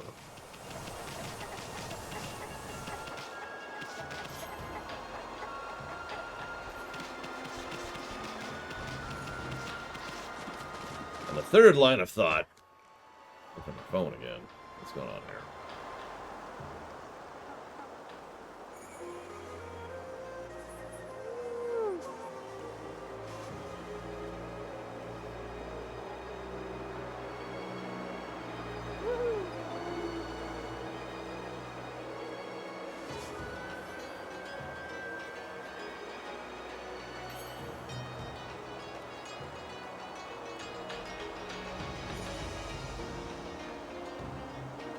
I have not, Ect. And I never will. So what's the name of this game again, Giga Pudding? Sheep. Wolves. I forget the other thing. Dog and wolf. There it is. Sheep, dog, and wolf. Sheep. Dog.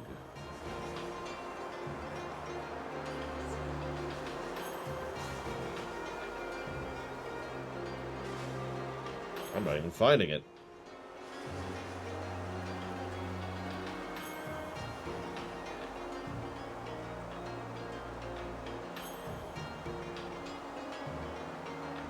Still not finding it. At all. Like, never mind, you know, for $1 billion. I just can't even find it. Okay. That's a big question mark there, Giga Pudding. I have not played Neo, or Neo 2 for that matter.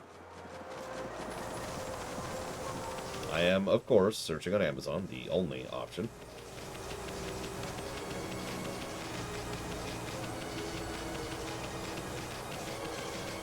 That's not true. It's one of two options, but the other option would require me to basically stop streaming for like 10 minutes to go check.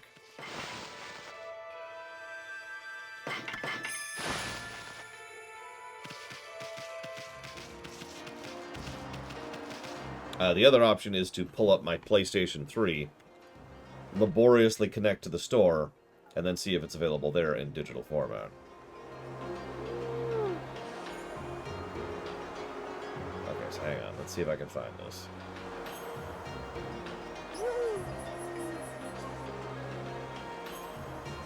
So that's Amazon in the UK.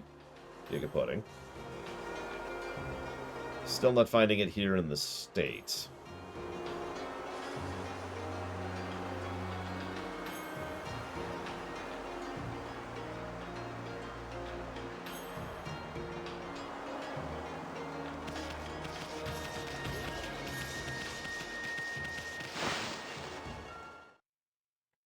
That's an interesting question, Ect. It depends, actually, whether it ships internationally or not.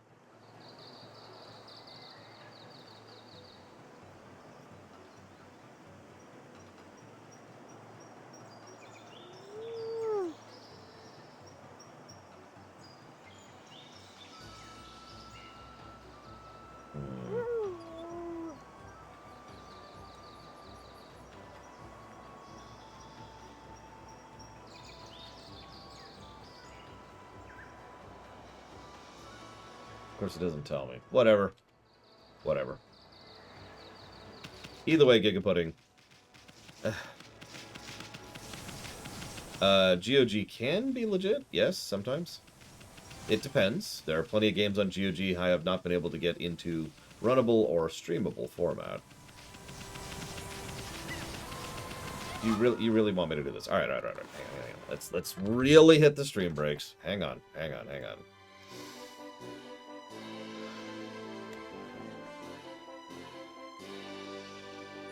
No. I'm gonna go buy the game right now.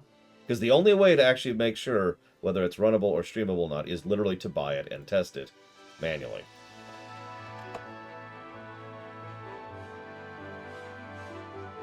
That's the only way to actually tell if it's feasible for stream. That's what I do every time someone adds a new game, is I buy it on the spot, or more accurately off camera, in order to then make sure that it is streamable.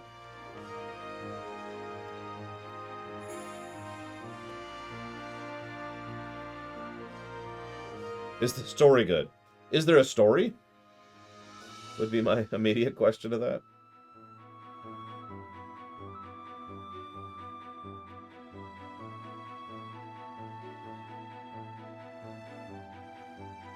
Yeah, by the way, that's the wish list. That doesn't mean it's actually out.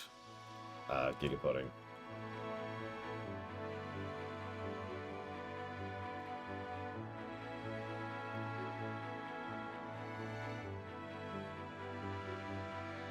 In fact, if I look for it, it does not exist. So it looks like it is actually not on GOG. It's on the wish list for GOG. So, those of you who don't actually know what the wish list for GOG is, it's literally a method by which you can try to show interest and request games be added to GOG.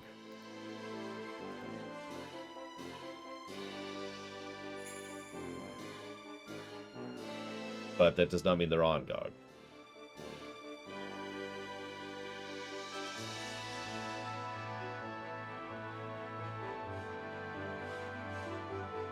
Well, that might be why I wasn't finding it.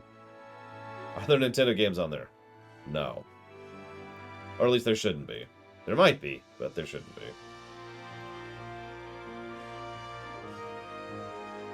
Sheep Raider, huh?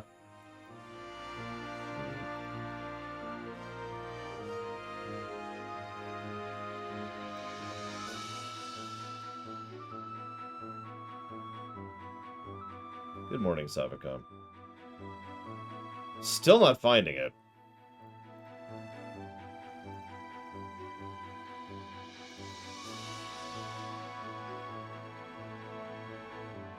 But hang on, here it is. Jeez Louise.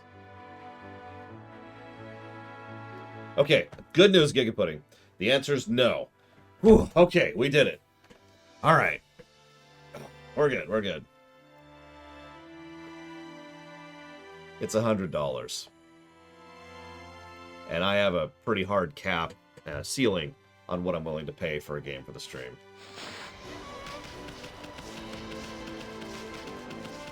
It's actually like $97.56, but yes, really. I'm sorry, I'm being facetious. I feel bad. To be clear, I did want to do my due diligence on that. That's why I was bothering to sit down and, actually figure out if it was available and all that.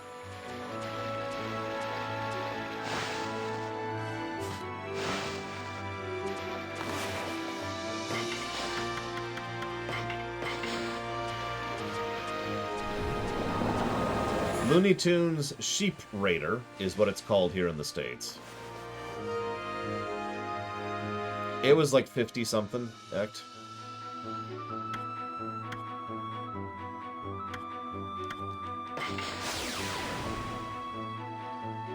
It was literally one of those just get the cartridge or whatever things. I haven't even put it into a box yet. It's just sitting over there in a bag. Looks like it's going to start pouring at any moment. We might even be in for a storm. Yes. Before we do that, let's see if we can buy any new stuffs, shall we?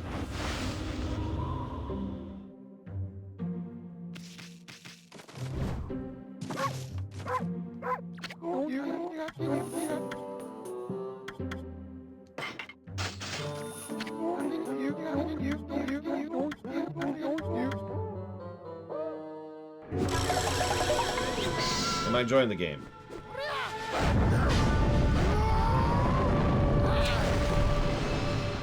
interesting question.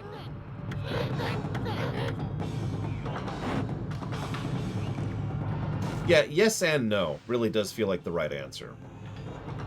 The game, when it lands pretty well. And I'm actually pretty universally positive on the story axis. Which is funny, because that's another comparison to Psychonauts 1.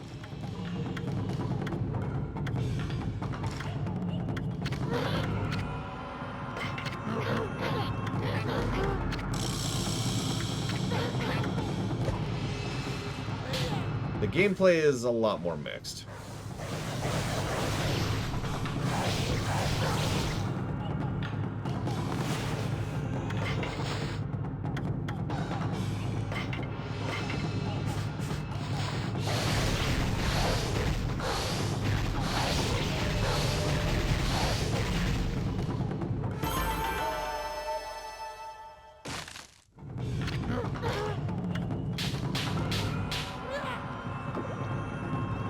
Yeah, no, I'm good. Peace.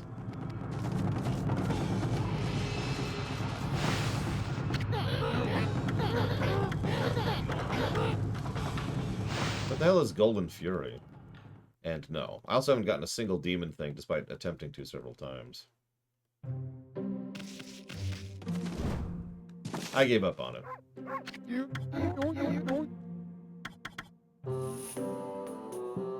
Yep. Yep. That's expensive.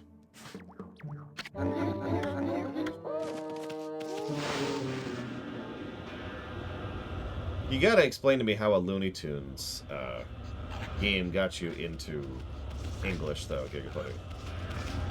Like, I'm surprised there's English in it. I'm surprised there's dialogue in it. Is kind of where I'm going with this.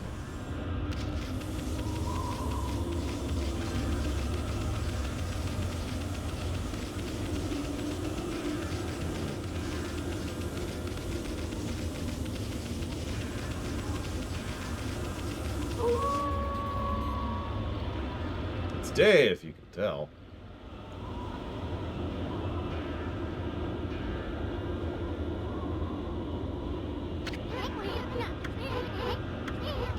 Full moon. They're gonna finish off all the sake. No! Not that delicious, delicious sake.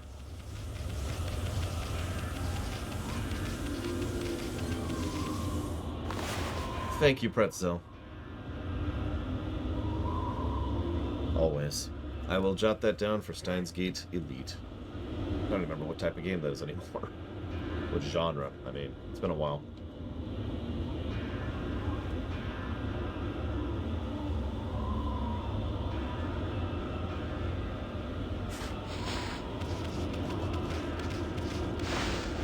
Considering how much Orcish they speak in Warcraft 3, that vaguely amuses me, Ect. Look regard, no car. What is it you wish?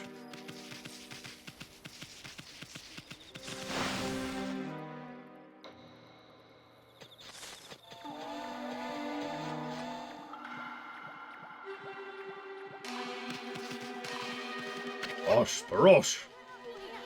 Hey, what's everyone doing in front of Susano's place? You come out here this instant, Susano. You have some explaining to do.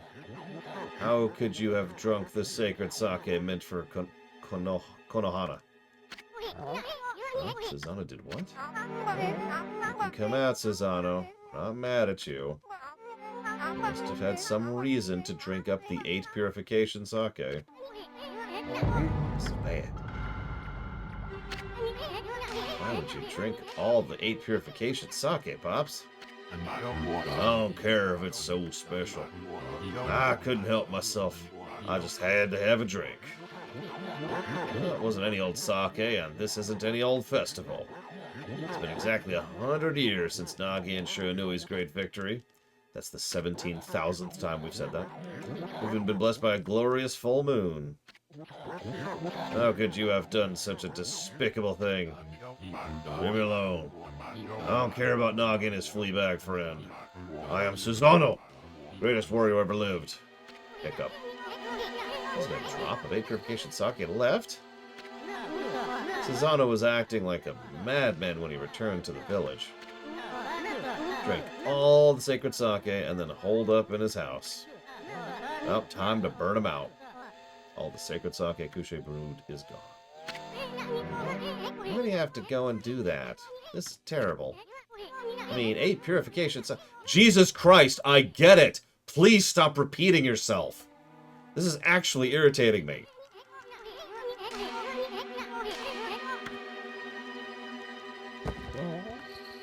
That was like 20 lines of dialogue to say the same thing over and over and over again.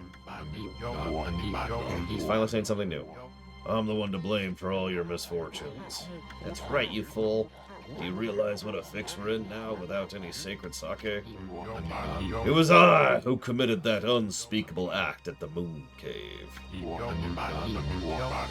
was I who brought Orochi back to life. I brought utter destruction upon the world.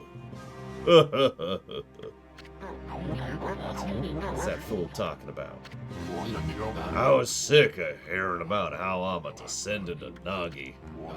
I wanted to prove it was a lie by removing the sword Tsukiyomi. But the legend was true. God damn it, Kay! The legend was true, and I've unleashed an unspeakable evil. And the curse consumed all of Nippon. This is madness. This is politics. Removed the sacred sword that imprisoned the dreaded Orochi? I fled to the village out of fear.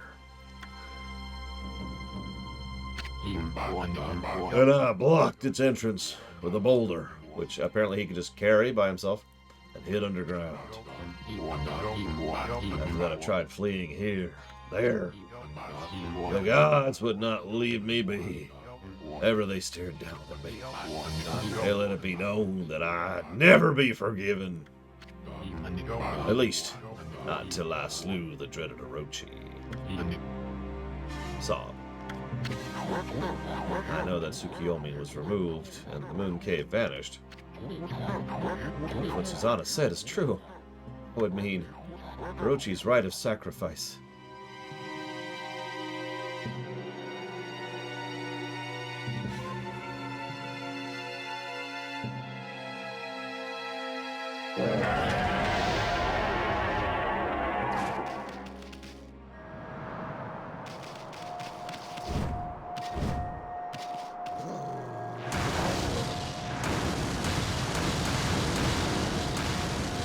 Why is Orochi 8, if 8 is supposed to be lucky?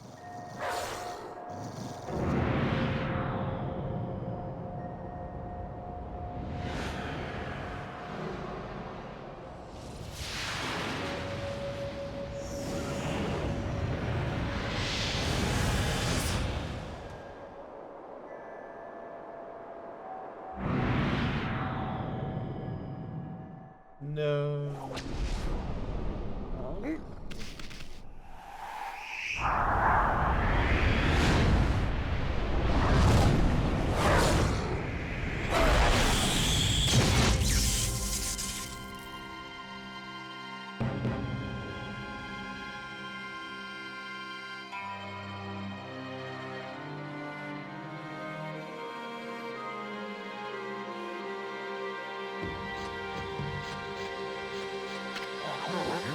The eve of the full moon, the 8-headed serpent shall appear, and the accursed arrow shall mark the home of the chosen maiden. It is exactly as the legend tells.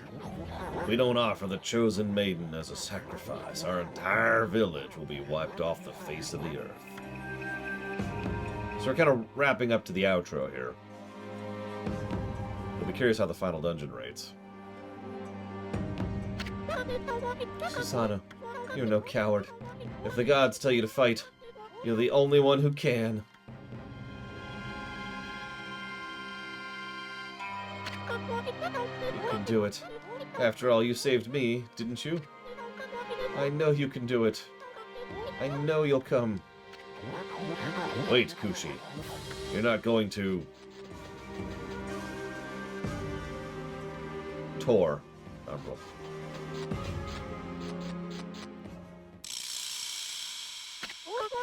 Behold my thunder brew! The great Nagi intoxicated Orochi and defeated him. My sake is my life. Surely it can intoxicate even Orochi. Hey, Kushi. She's not gonna take on Orochi herself, is she? No, Kushi, wait! It's an interesting tactic.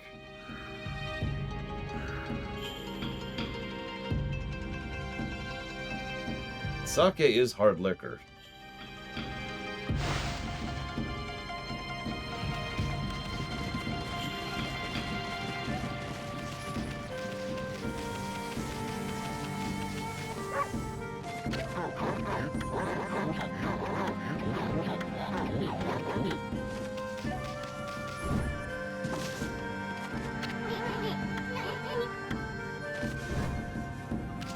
I haven't decided what I think of Susanoo yet.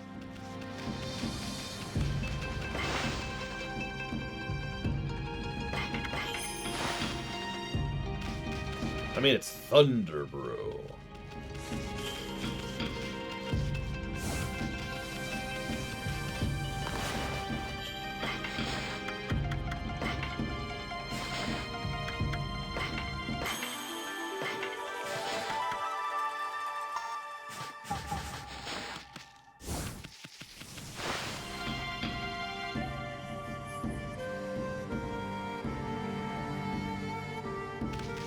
I didn't even think about that, Giga Pudding. You okay, sweetie? Don't try to stop me soon, or you, Snowy. If Orochi's chosen victim runs away, disaster will befall Kamiki. That's not why I'm doing this. There's too much suffering in the world. I'm gonna use my sake to rid us of this evil menace. You crazy? We're talking about the dreaded Orochi here. That attitude's gonna get you killed. You really think you'd win with a little jug of sake? Yes, Sassoon. I guess I am crazy. But it's the only way. My sake is the only answer. It's actually funnier if you change around the pronunciation of it. My sake is the only answer. I'm going, and I'll defeat that monster with my sake.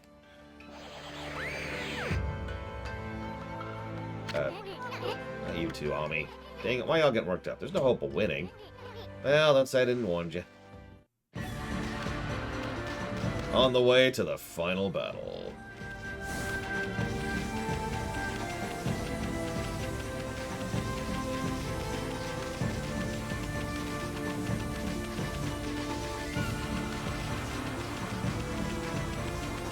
Hazardous.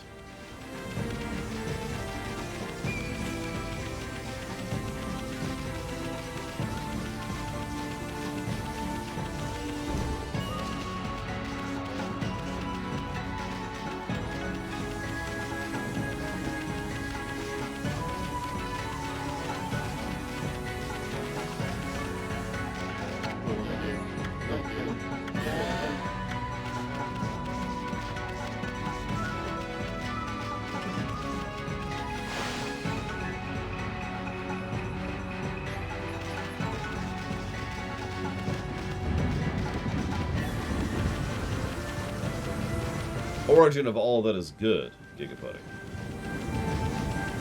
At least that's what I keep being told.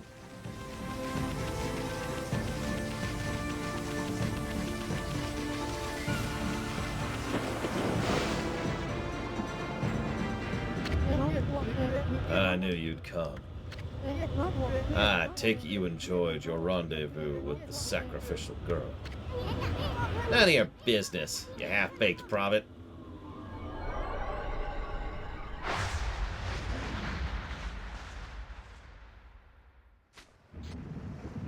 Where's the sake?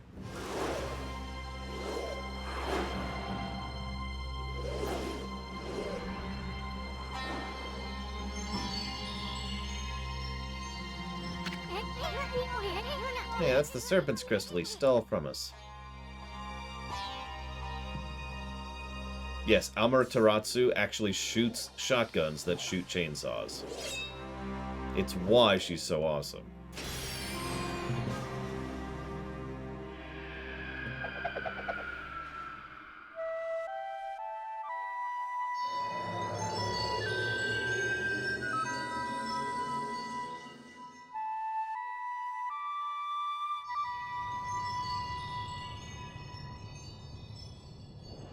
I mean, in Borderlands 3, I literally had a gun that shot guns.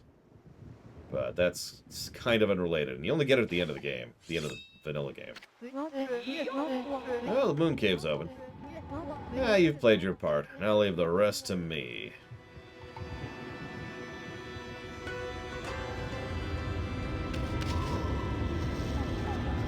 Where's the sake?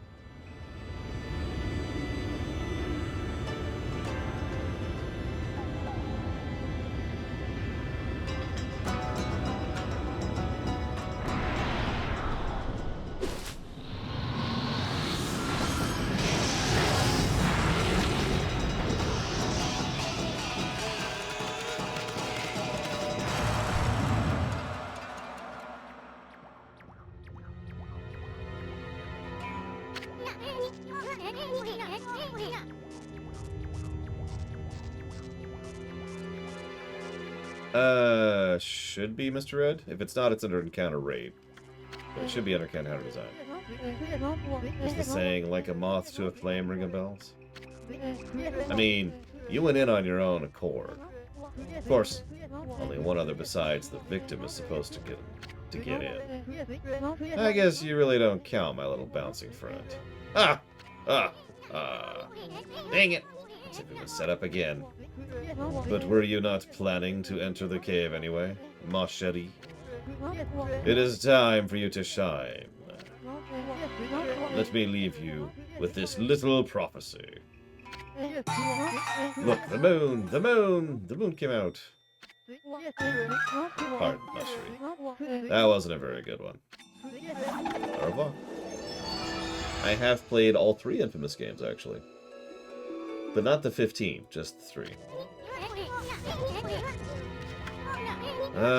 Well, we were planning on taking care of that Orochi anyway.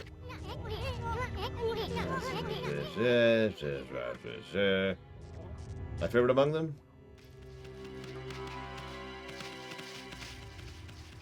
I'm not sure.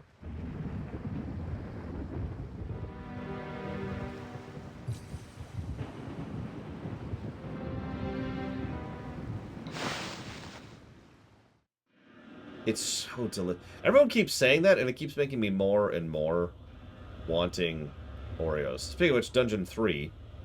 Final dungeon. Also, I literally don't have an Oreo on my back right now. While we're on the subject, as you can see.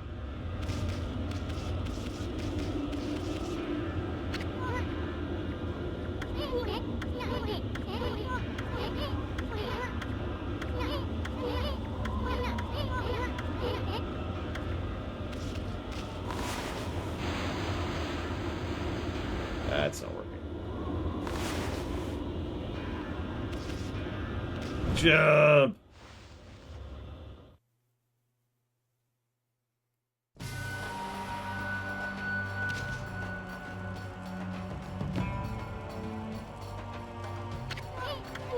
That was quite a fall. What have we gotten ourselves into this time? Well, now that we're down here, hope you can sniff out Kushui's. Hold on there, Fluffy. What do you think you're doing? What business do you have here at the Moon Cave, stronghold of our master, the great Orochi? Over there. Oh, you! If I'd see your face, I could spot you a mile away.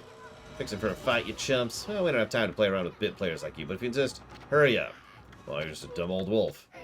Look at that foolish mug. You gotta be the dumbest looking wolf I've ever seen. Stray so far into a place like this. You're not too bright, are you, champ? I don't think Fluffy here is much of a threat. Let's not waste any more time here. Yeah. I wonder if Fluffy's just hungry. Thanks. Appreciate you. Alright, so.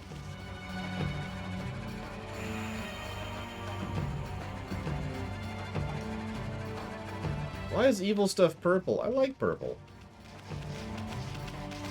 Oh, there's the all-important Thunder Brew. Isn't this that Babe Kushui's brew, is what he just said? I guess I missed that.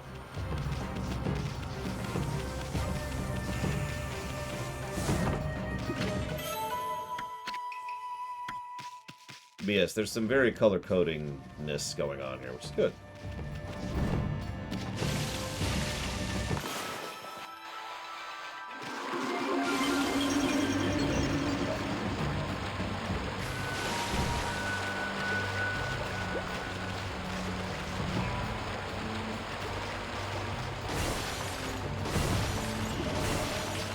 Maybe that's why purple is such a favorite color of mine. I do love unnatural things. Can anyone guess what my favorite color is in Magic the Gathering?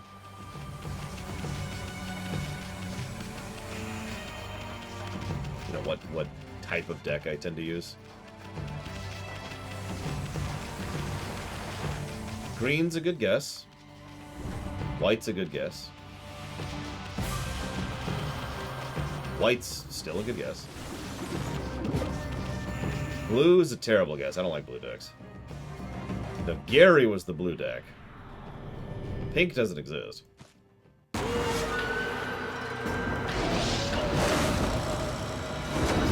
mix of blue and red is possible, actually. It's a weird combo, but you can do that. I mean, multicolored decks are not uncommon, although there's a whole meta and strategy behind it, which I won't bore you with right now.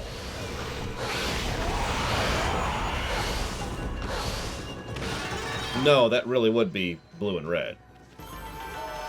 You can also do a quint color deck, which is very much not recommended. You have to have a very specific setup to have more than 2 colors in a deck. Even 2 colors honestly kind of nerfs your capacity. It's an imp mask.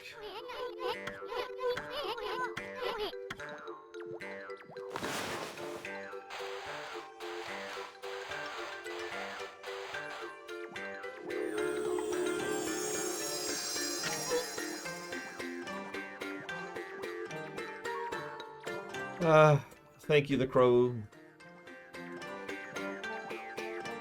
Always appreciate you. I will put that for the Dragon Age block. Also, you asked a question, which is a very valid one, since we're having that problem with this very game. In a situation where very repeating dialogue, which I've already given 2 negatives to this game for, is considered a good thing in the native language of the work, does the game deserve a negative for it? And if so, what should the translators do? Well, there's a lot of ways you can deal with this sort of a situation. The most obvious one is to just go ahead and translate it to get rid of the repetition. Like, that's the easy answer. Proper localization can and does do that, and it's one of the reasons I tend to give positives to good localization, is because I understand just how much work and effort goes into localizing something into a different language, because as you say, there are completely different linguistic norms on display here. Because that kind of repetition is literally bad writing 101. It's considered, it's one of the most earliest and most basic things I ever learned when it came to writing, was don't do needless or inaccurate or inappropriate repetition. You like my mask, by the way? Also, this is called an imp mask, which amuses me separately. Yeah, that's another thing. Constant usage of proper names rather than what normally would happen. Dr. Winter. I don't understand why Dr. Winter would say that. Now, we need to talk about Dr. Winter, because Dr. Winter... like, I don't have an actual sentence there, but there's a really heavy overemphasis on repeating names, which is not great. And then there's repeating dialogue like we literally had earlier.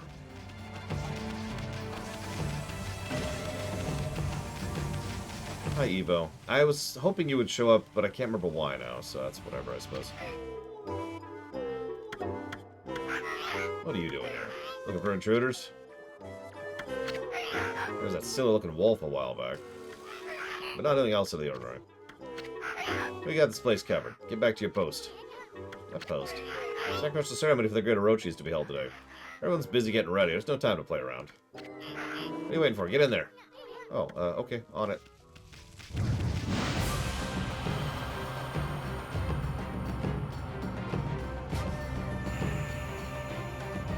So anyways, sorry. The answer to the MTG question is a cheat, and I admit it, but it's still true. My preferred color in Magic the Gathering is Artifact. Artifacts are colorless, and more to the point, artificial.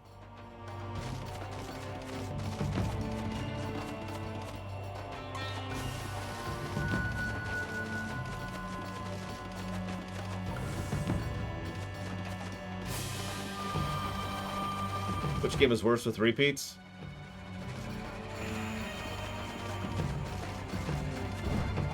Persona 5.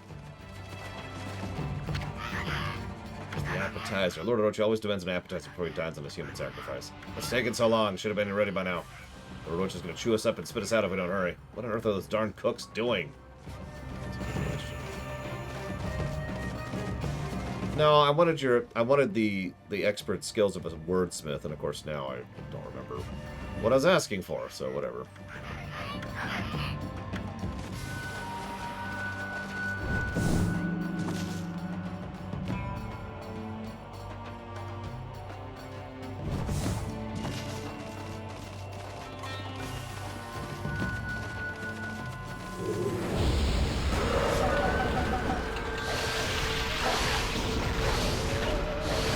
Well, that upgrade seems to have been worth it. We're doing a little bit more damage with this thing now.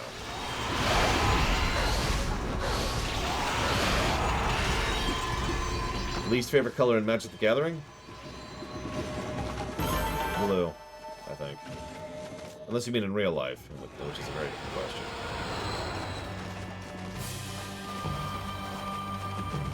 In general, puke.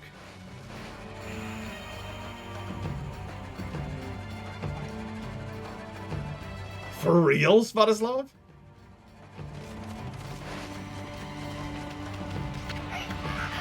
It's time for the chef. It's a fine time for the chef to disappear. Last I remember, he was right in front of that big pot.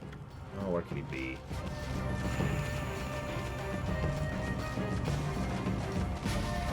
I'll tell you this is the most interesting dungeon so far.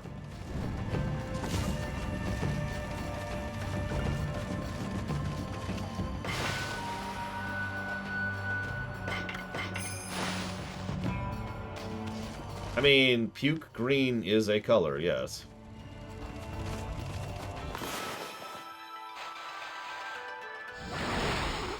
No. Puke can be yellow, but I specifically am referring to green. Puke green. So, you know what it is.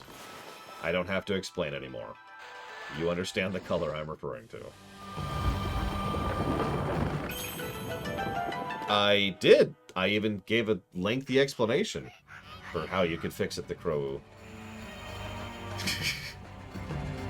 Apparently you weren't listening to me. That's okay. That's cool. I sat on that question for like however many days. It's just been sitting there.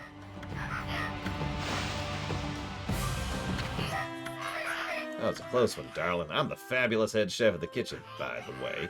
No need for formalities. You can call me Ajimi. Hi.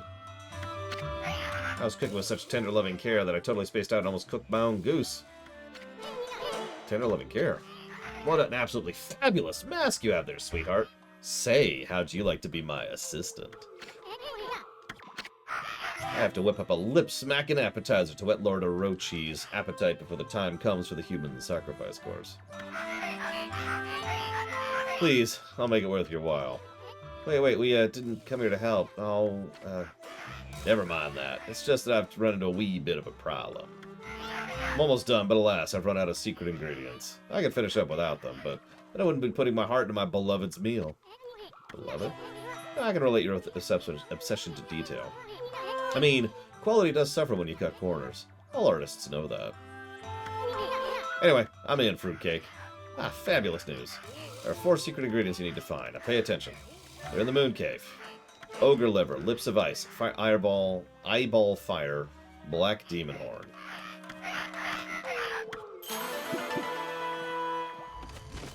Thanks for the key. I like the music in here too.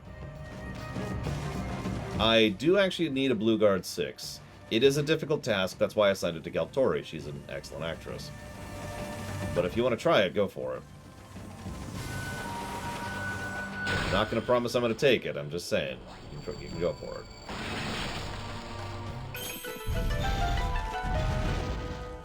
So how do I summarize this, Crow? I mean, okay. The easy answer is to just chop out dialogue. The much more difficult but much better answer is to do proper localization, which there are games that have actually done proper localization and turned repetition into not. So I suppose that's honestly my answer to you in less than 5 seconds. Or less than 5 minutes, sorry. Do I like onigiri? I don't think I've ever had onigiri. Okay. That's cool. That's cool. I'm cool. Down. Oh, I can't pitch the camera down? Well, I guess I'll just die. Cool. I like dying.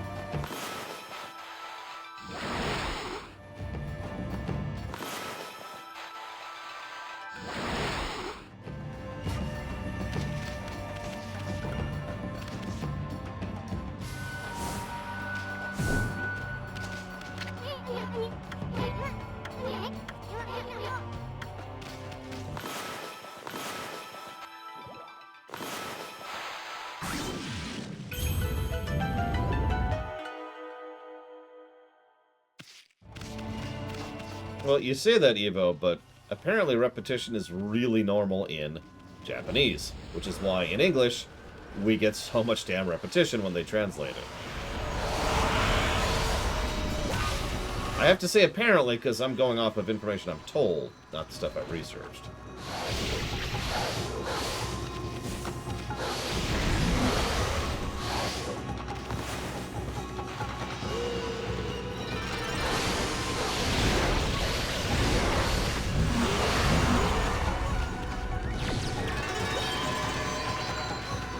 Either way, it sucks. I spit upon it. Dewey, Dewey.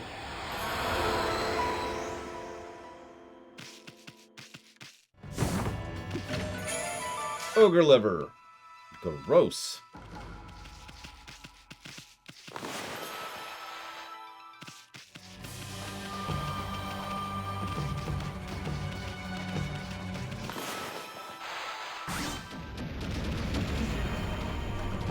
They tend to repeat stuff to each other, Ect?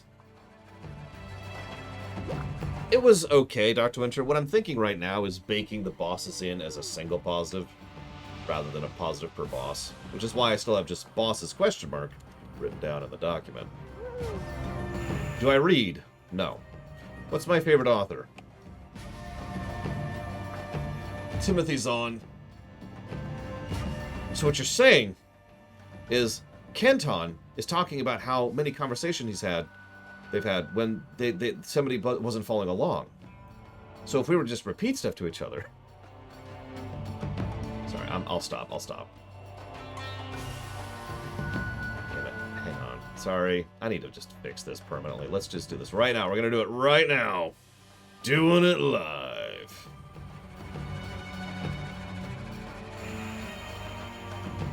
We gotta do this, and then we gotta do this. And we gotta do this. We gotta do this, and then we're done.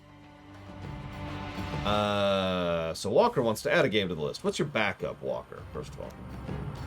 Second of all, thank you very much, Walker. Ironically, that's such a short game, it probably will be relatively easy to get funded. I'm curious how much other interest there is in it.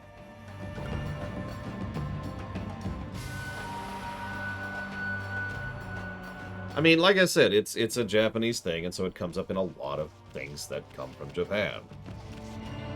It is perhaps ironic how infrequent this is in my personal favorites, which is Final Fantasies, because Final Fantasy games actually tend to avoid this entirely by sheer virtue of the fact that they didn't do the repetition thing because they didn't have the space for the text. And that just sort of became a thing.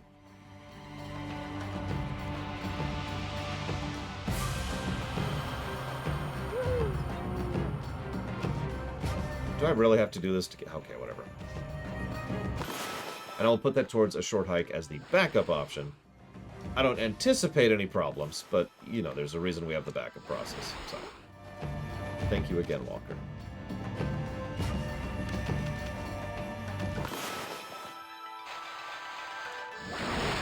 Whee!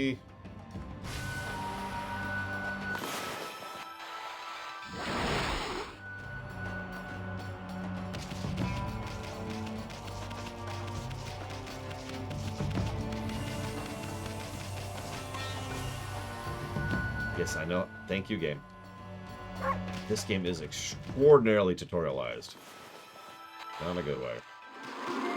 It's weird how tutorialized this game is. I don't remember this from the last time I played this.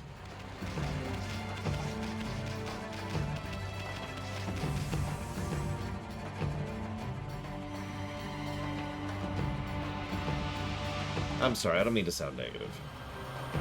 I am enjoying myself, it's just I'm also not enjoying myself, like I said.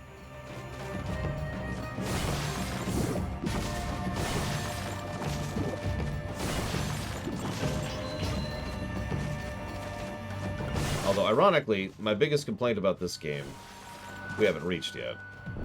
But we will very soon. Probably inside of the hour.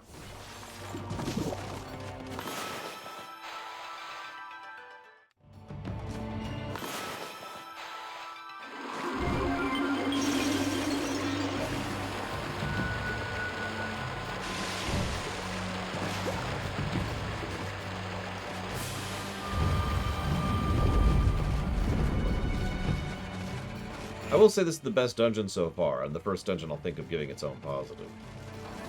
Think of that what you will.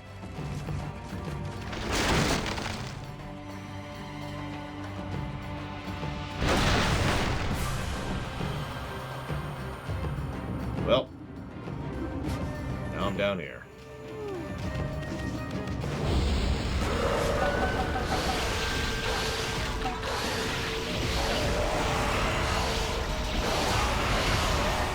Who needs fall damage? I'm a rogue, I got this.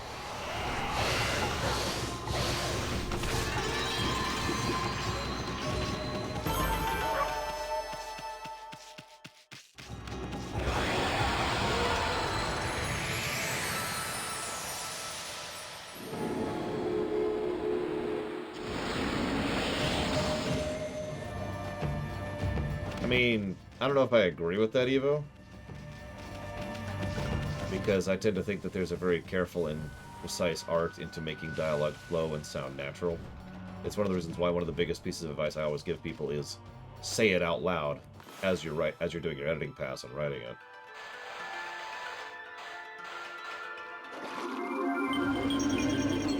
But, that being stated, I know what people talk like in real life, and it's a confused, jumbled mess, so we probably don't want that. I mean, just look at me, I can barely speak.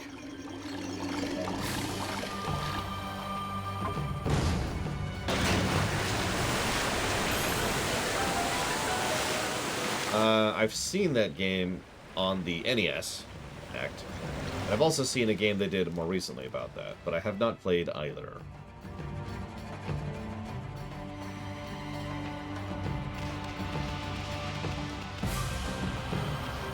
I mean, how many times today have I screwed up my words? My dialogue. Warning you, Lord Orochi doesn't serve fools lightly. Don't you realize we're just cogs in the machine? Be a good cog and stick to what you're supposed to do. Oh, that's horrific.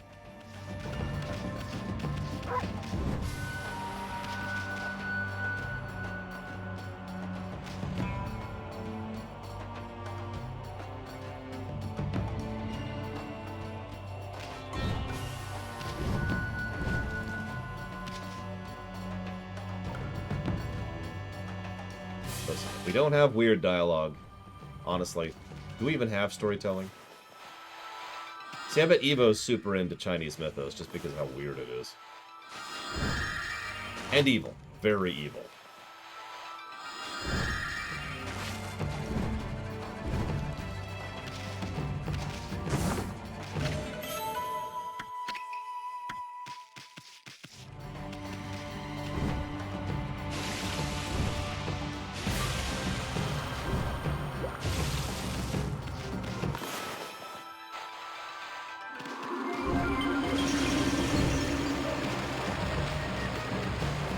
Listen, isn't every game secretly just Dark Souls? Or secretly wants to be Dark Souls? Not so secretly wants to be Dark Souls. I yada.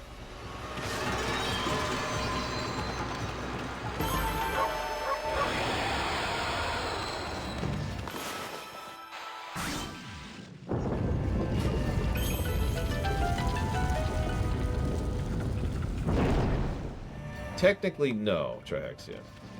It is possible to do something that benefits others for your own selfish purposes. If you do that, you are being selfish, but the result is altruistic. That's instant death. It's good to know. Good morning, Ross.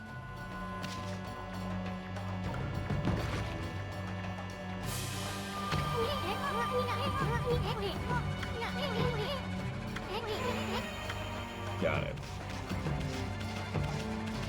I mean, you know, Mike Romano.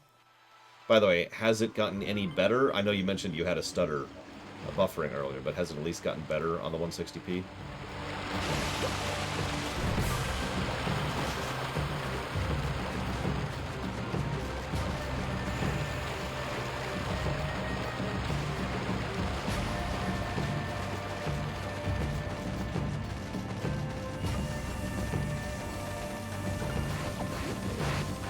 No. Every streamer doesn't want to be me.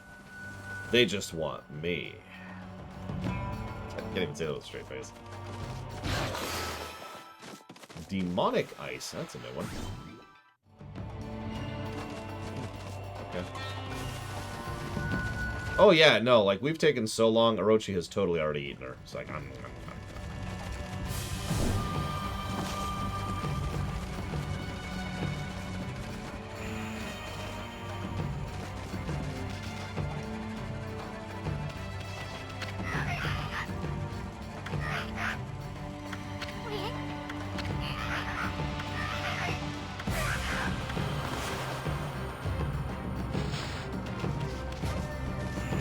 glad it's at least improved, Mike Ramon. I'm sorry it's all blurry, but that's the trade-off. It does sound like the problem is your internet provider's being dicks, though, and I apologize on, I don't know, the behalf of humanity for the fact that you have to put up with that nonsense. I've said this before, and I'll say this again. I think we have officially reached the point where internet is a utility and should be treated as such, instead of it being treated like a luxury, which is what it is being treated as.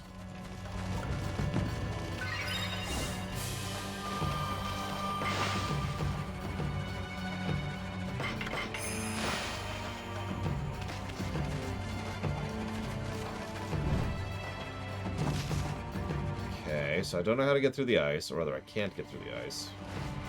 What else can we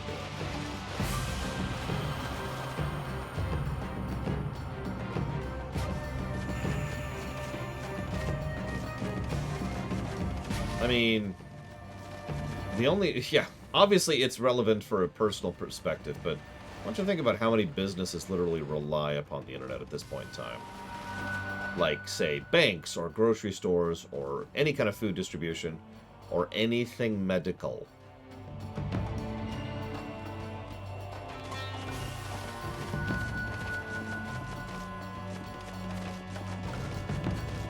And forgive me for changing my tone there, but the medical thing really stuck with me because I was chatting with the lady during Dennis 3's visit, or excuse me, Dennis 2's visit a couple weeks ago. We got into that discussion. And she started talking about, because she was like, it's weird how off the internet is. And I mentioned as an offside thing that, you know, internet should be utility. Think about how much you use it every day. And she was just like, oh my God, you're right. and it's one of those things, we don't really think about how much we use the internet on a daily basis. But again, even at a dentist's office, she is absolutely reliant upon having that internet there and ready to go and functional to do any of her job. And no, not yet, Traxy. I'm about to, because I'm actually stuck.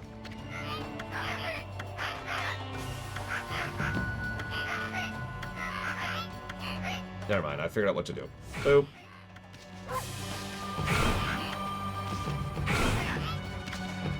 Come on. Come on, you just told me what to do here. Do it.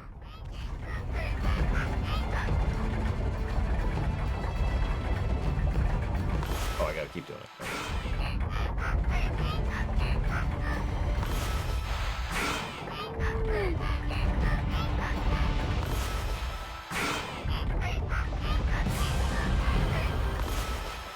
Yeah, that's the other thing. We need to get rid of all the oldies. That's not true. We need to get rid of several of the oldies. The out of touches. The people who are making the world worse because they literally don't understand how it works anymore. If they ever did.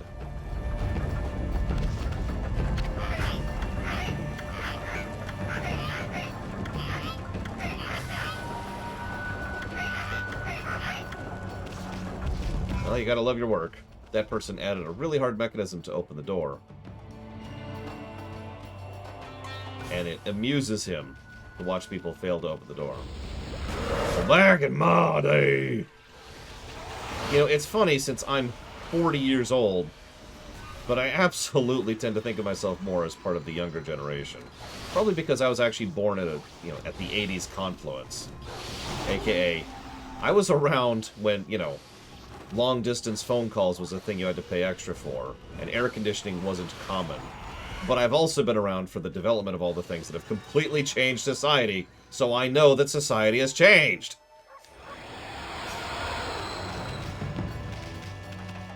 I mean that, though. I do think I was born at a very interesting... I don't want to say unique, that sounds like I'm talking myself up, but I think I was born at a very interesting point in history to be born.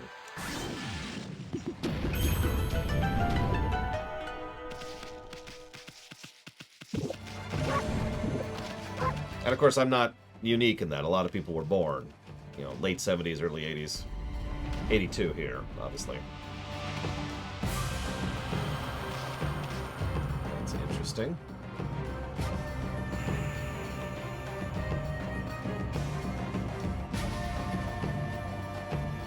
Oh no, I agree completely. Usually late, Kate. Excuse me.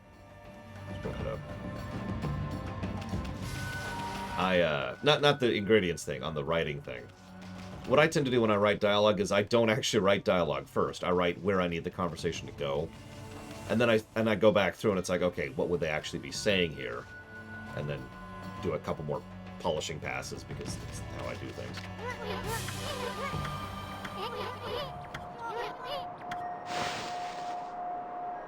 Sorry, Mr. Red asked a question, and that question is, what is that?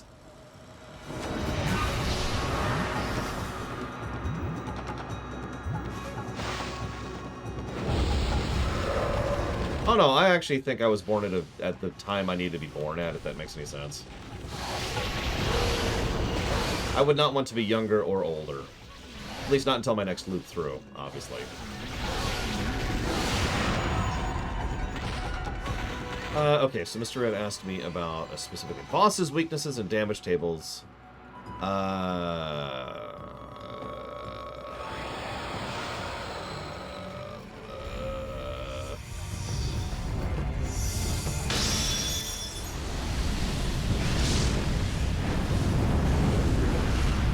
Which Mega Man is that? Yeah, my hair's already gray. You just can't tell because it's mostly just on my beard. So that's balancing, which feels to me like a difficulty curve thing.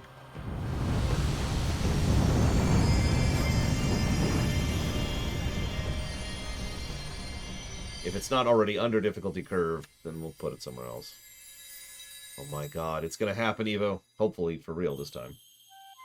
Because if it doesn't happen this time, I'm gonna have to get my baseball bat. Have a talk with some people.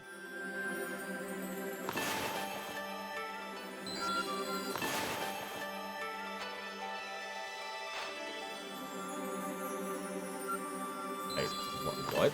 Oh. Okay, I'm gonna be real. I didn't even see that one. I'm stupid.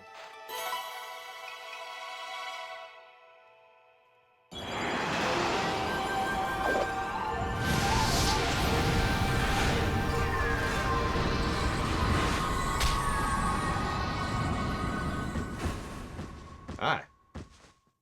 Nice, I don't know what that instrument is.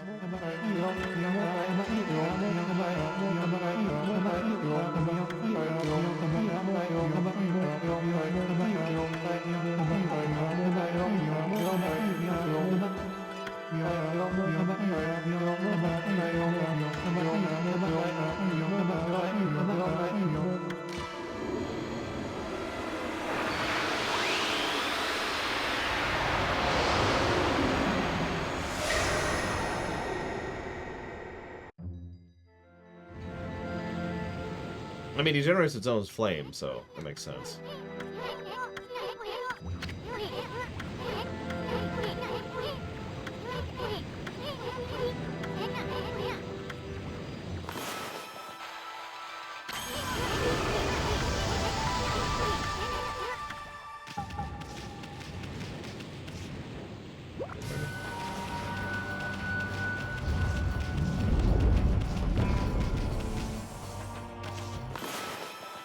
All these convenient flames. Unfortunately, we can only control the flame. We can't create it. It's our first gourd.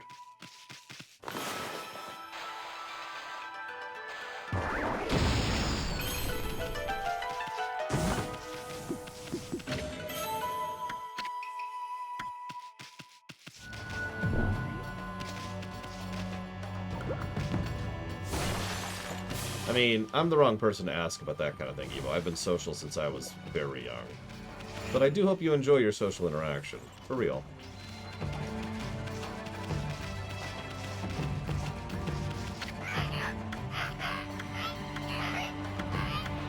Whee! Do I think Capcom has wisened up a bit? It's a good question. How long has it been since Mega Man 11 came out? No, I need to look it up, Mr. Red. And I haven't because I don't want to pause the game. But I need to pause the game and hit the stream brakes.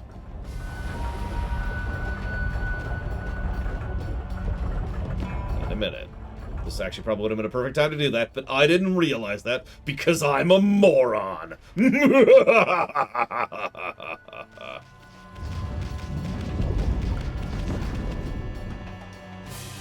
Okay. Let's see here. Where's the audit? There it is. It's Mega Man 3, you said? And it's going to be under gameplay. Here we go.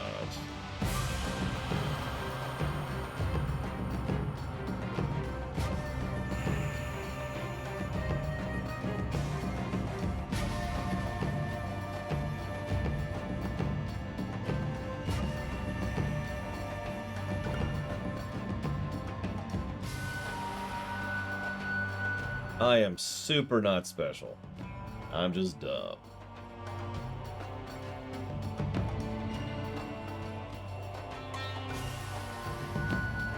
When I was a babe, I was dropped on my head. And my mama said, "Damn it, drop me 15 more times just to make sure."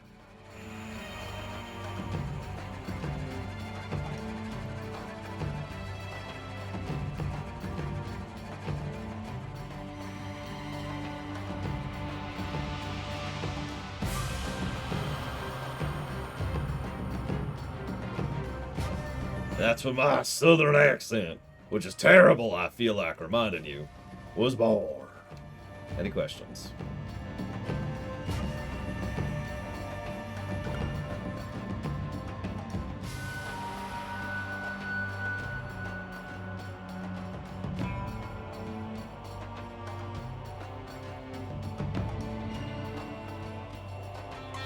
And then my head hit the fan blade.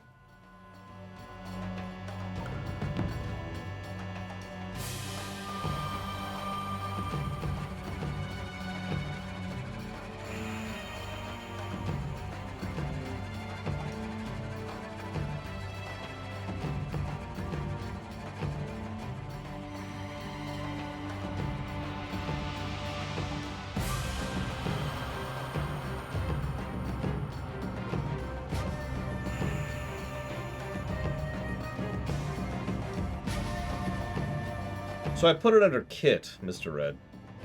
But I disagree with past me. Oh, wait, no, I didn't put it under kit. That's right, it didn't get the kit positive. Never mind, never mind. That. Ignore me, ignore me. I'm starting to think I didn't put it in the audit sheet at all. Which would not be the first time I've run into that mistake.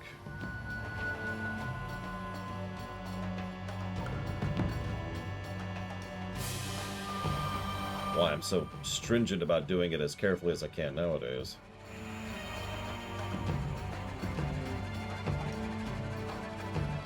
I actually was kind of dropped on my head as a baby.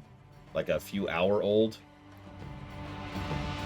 I can't do a Minnesota accent, don't you know? It just doesn't quite work. It always comes out a little gnomish because of the same way I do things with my throat. Get it up there, you know what I mean? It doesn't just quite work. I also need the dialogue. It's like Orcish. I can do Orcish, but what I need is I need someone else to write out the dialogue for me, because I can't do it original. Like, I can't just do it off the top of my head. Anyways, that is under difficulty curve. I'm going to add that for difficulty curve. Moving on. Back to the game now.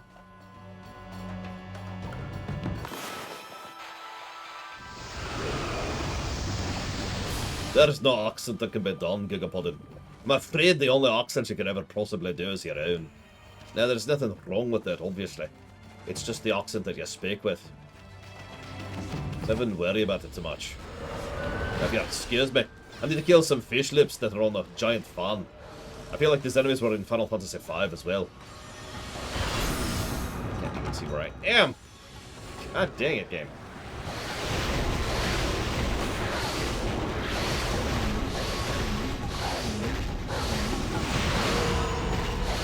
Okay, I don't really have an accent anyways.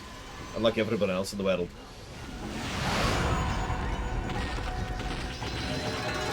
I was born in California. I don't have a Californian accent. I don't have an accent. My accent just bounces around. Lips of ice. Gross.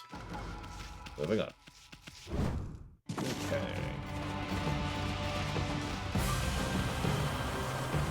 There is such a thing as an American accent.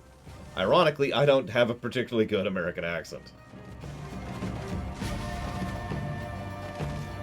It's a specific, what I mentally refer to as a dull twang that you add to your voice.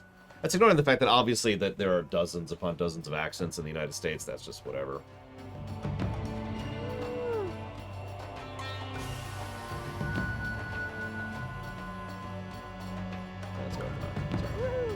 Don't mind me. I'm checking something with my monitor. Alright. Now I need fire. Fire. Fire! Fire cats! Or wait. The most typical American accent?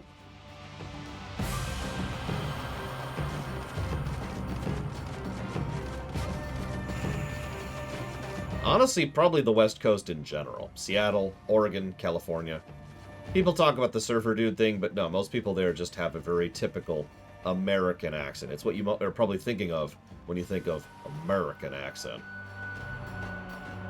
The Hollywood American accent is what that actually is.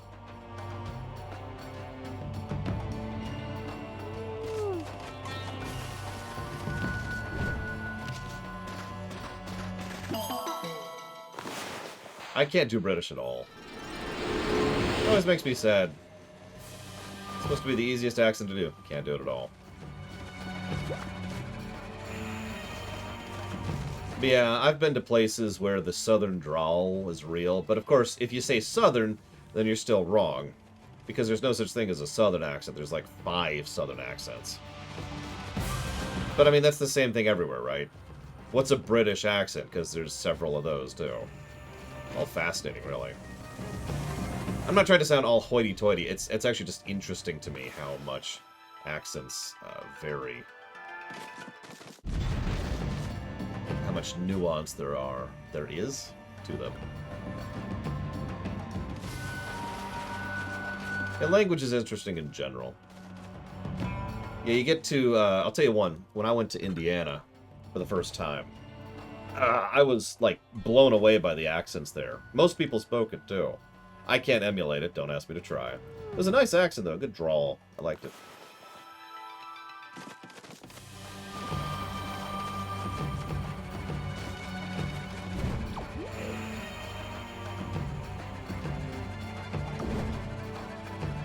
Are we real? I was just trying something. I had no idea what I was going to do there. Then there's New York accents. Yes, plural. If you think New York accent, what you're probably thinking is the city.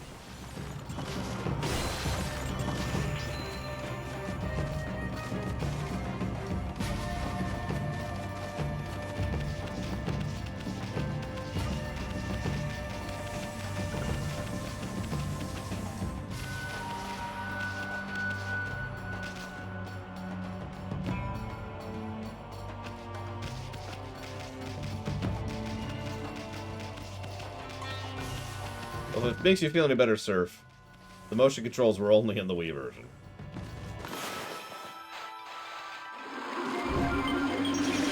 I'm surprised you never talked about it with Zalok. He's our other linguist amongst the walkers.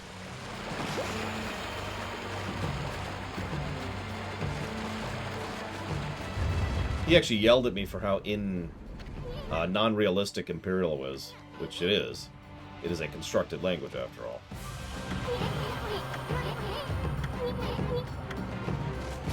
Oh, I was just told to go on a diet. Just called Amy fat. Or Ami, excuse me.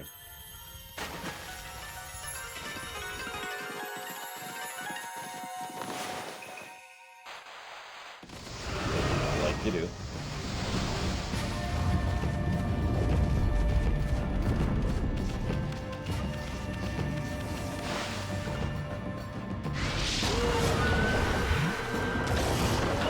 Now we got a fire eyeball wheel thing.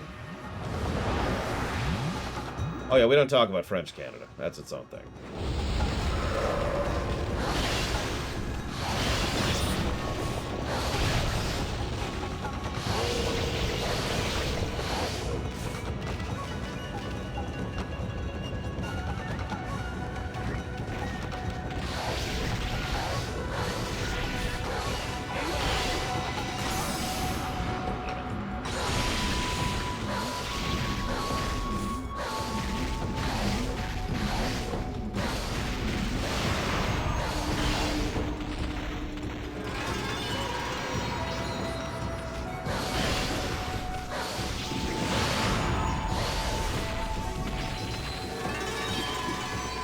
God, I hope not, Walker.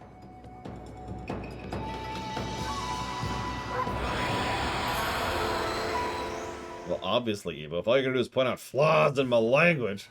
Nope, that's just an eyeball. Okay, that's good. Orabesh, or common, depending on how you think of that. Orabesh... So, okay. Star Wars doesn't have any real languages. I know what you're thinking. What? What I mean by that is Huttese, which is the most common language you're going to hear in Star Wars, isn't actually thought out as a language. It doesn't have a grammar or a structure or anything to it. It's just Dansha Tunkaya from Dashkio Baste Anashka. And I just spoke Huttese, just making that up off the fly. I mention this because this is in contrast to, say, for example, Elvish in Lord of the Rings, or Klingon in Star Trek, both of which are actually real languages. Sounds like he's hungry. Oh no. Maybe he couldn't wait for his appetizer. He ate Kushi while we've been running around doing this dungeon. No. Klingon is actually a real language. I talk about it, I believe, in Star Trek The Motion Picture Rumination, but the point is, James Doohan was actually a linguist and worked together with several other actual linguists to sit down and construct what at the time was referred to as Klingonese. So, yes, it is actually a real language with real structure, real grammar, and real design to it. I used to know it pretty well. And then, you know, decades passed.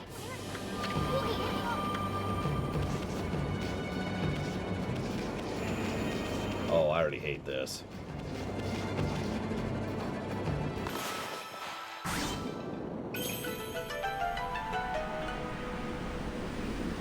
See around usually Lake Gate.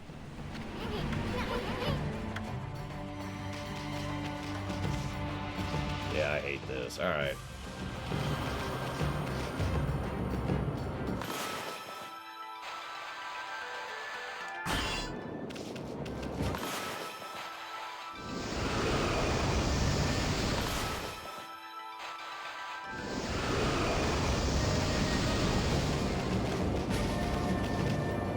William Shatner's biggest contribution to Star Trek?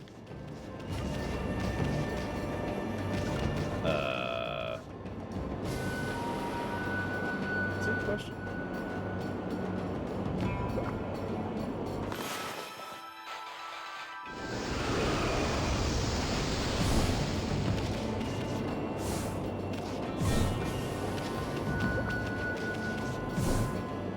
Oh, I really hate this. Oh, this is just the worst. What is with the ball-rolling physics puzzles in this game?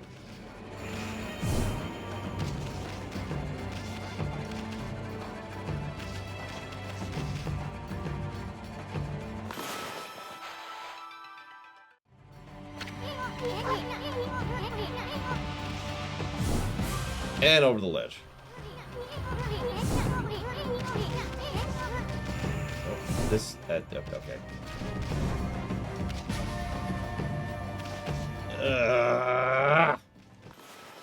I doubt wind's gonna work. I am correct.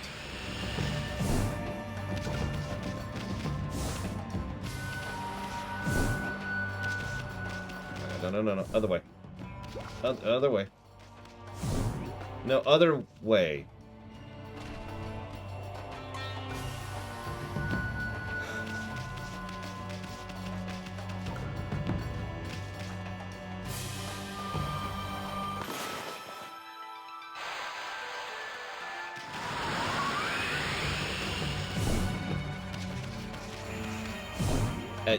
Oh my god. You know, I was liking this dungeon until about 5 seconds ago. And I knew as soon as I walked into this room what I was getting into. And unfortunately, I was right. Alright. Ah!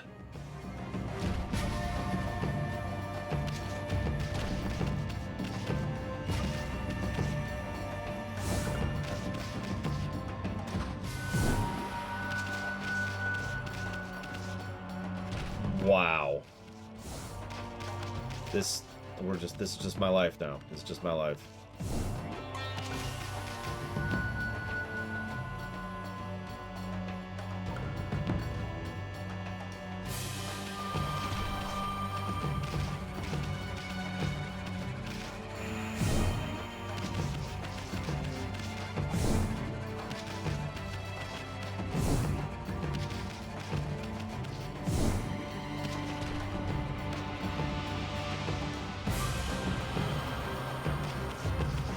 Yep, I've decided to give into the dark side. That's it. We're done. We're done with the game. Run canceled. Sorry, Eclectic. Oh my god.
What the hell is High Valerian?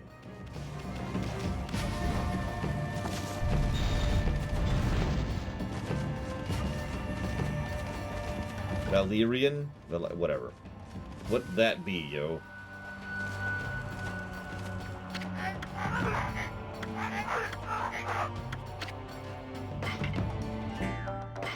Ah, Game of Thrones.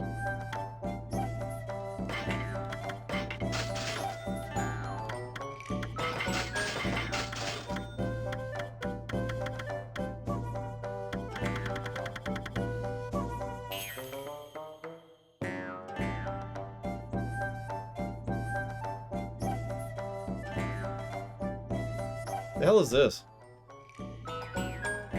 Laura doesn't like Game of Thrones.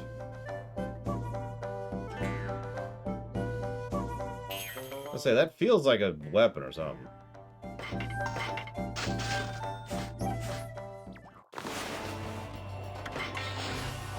Yeah, another version of this.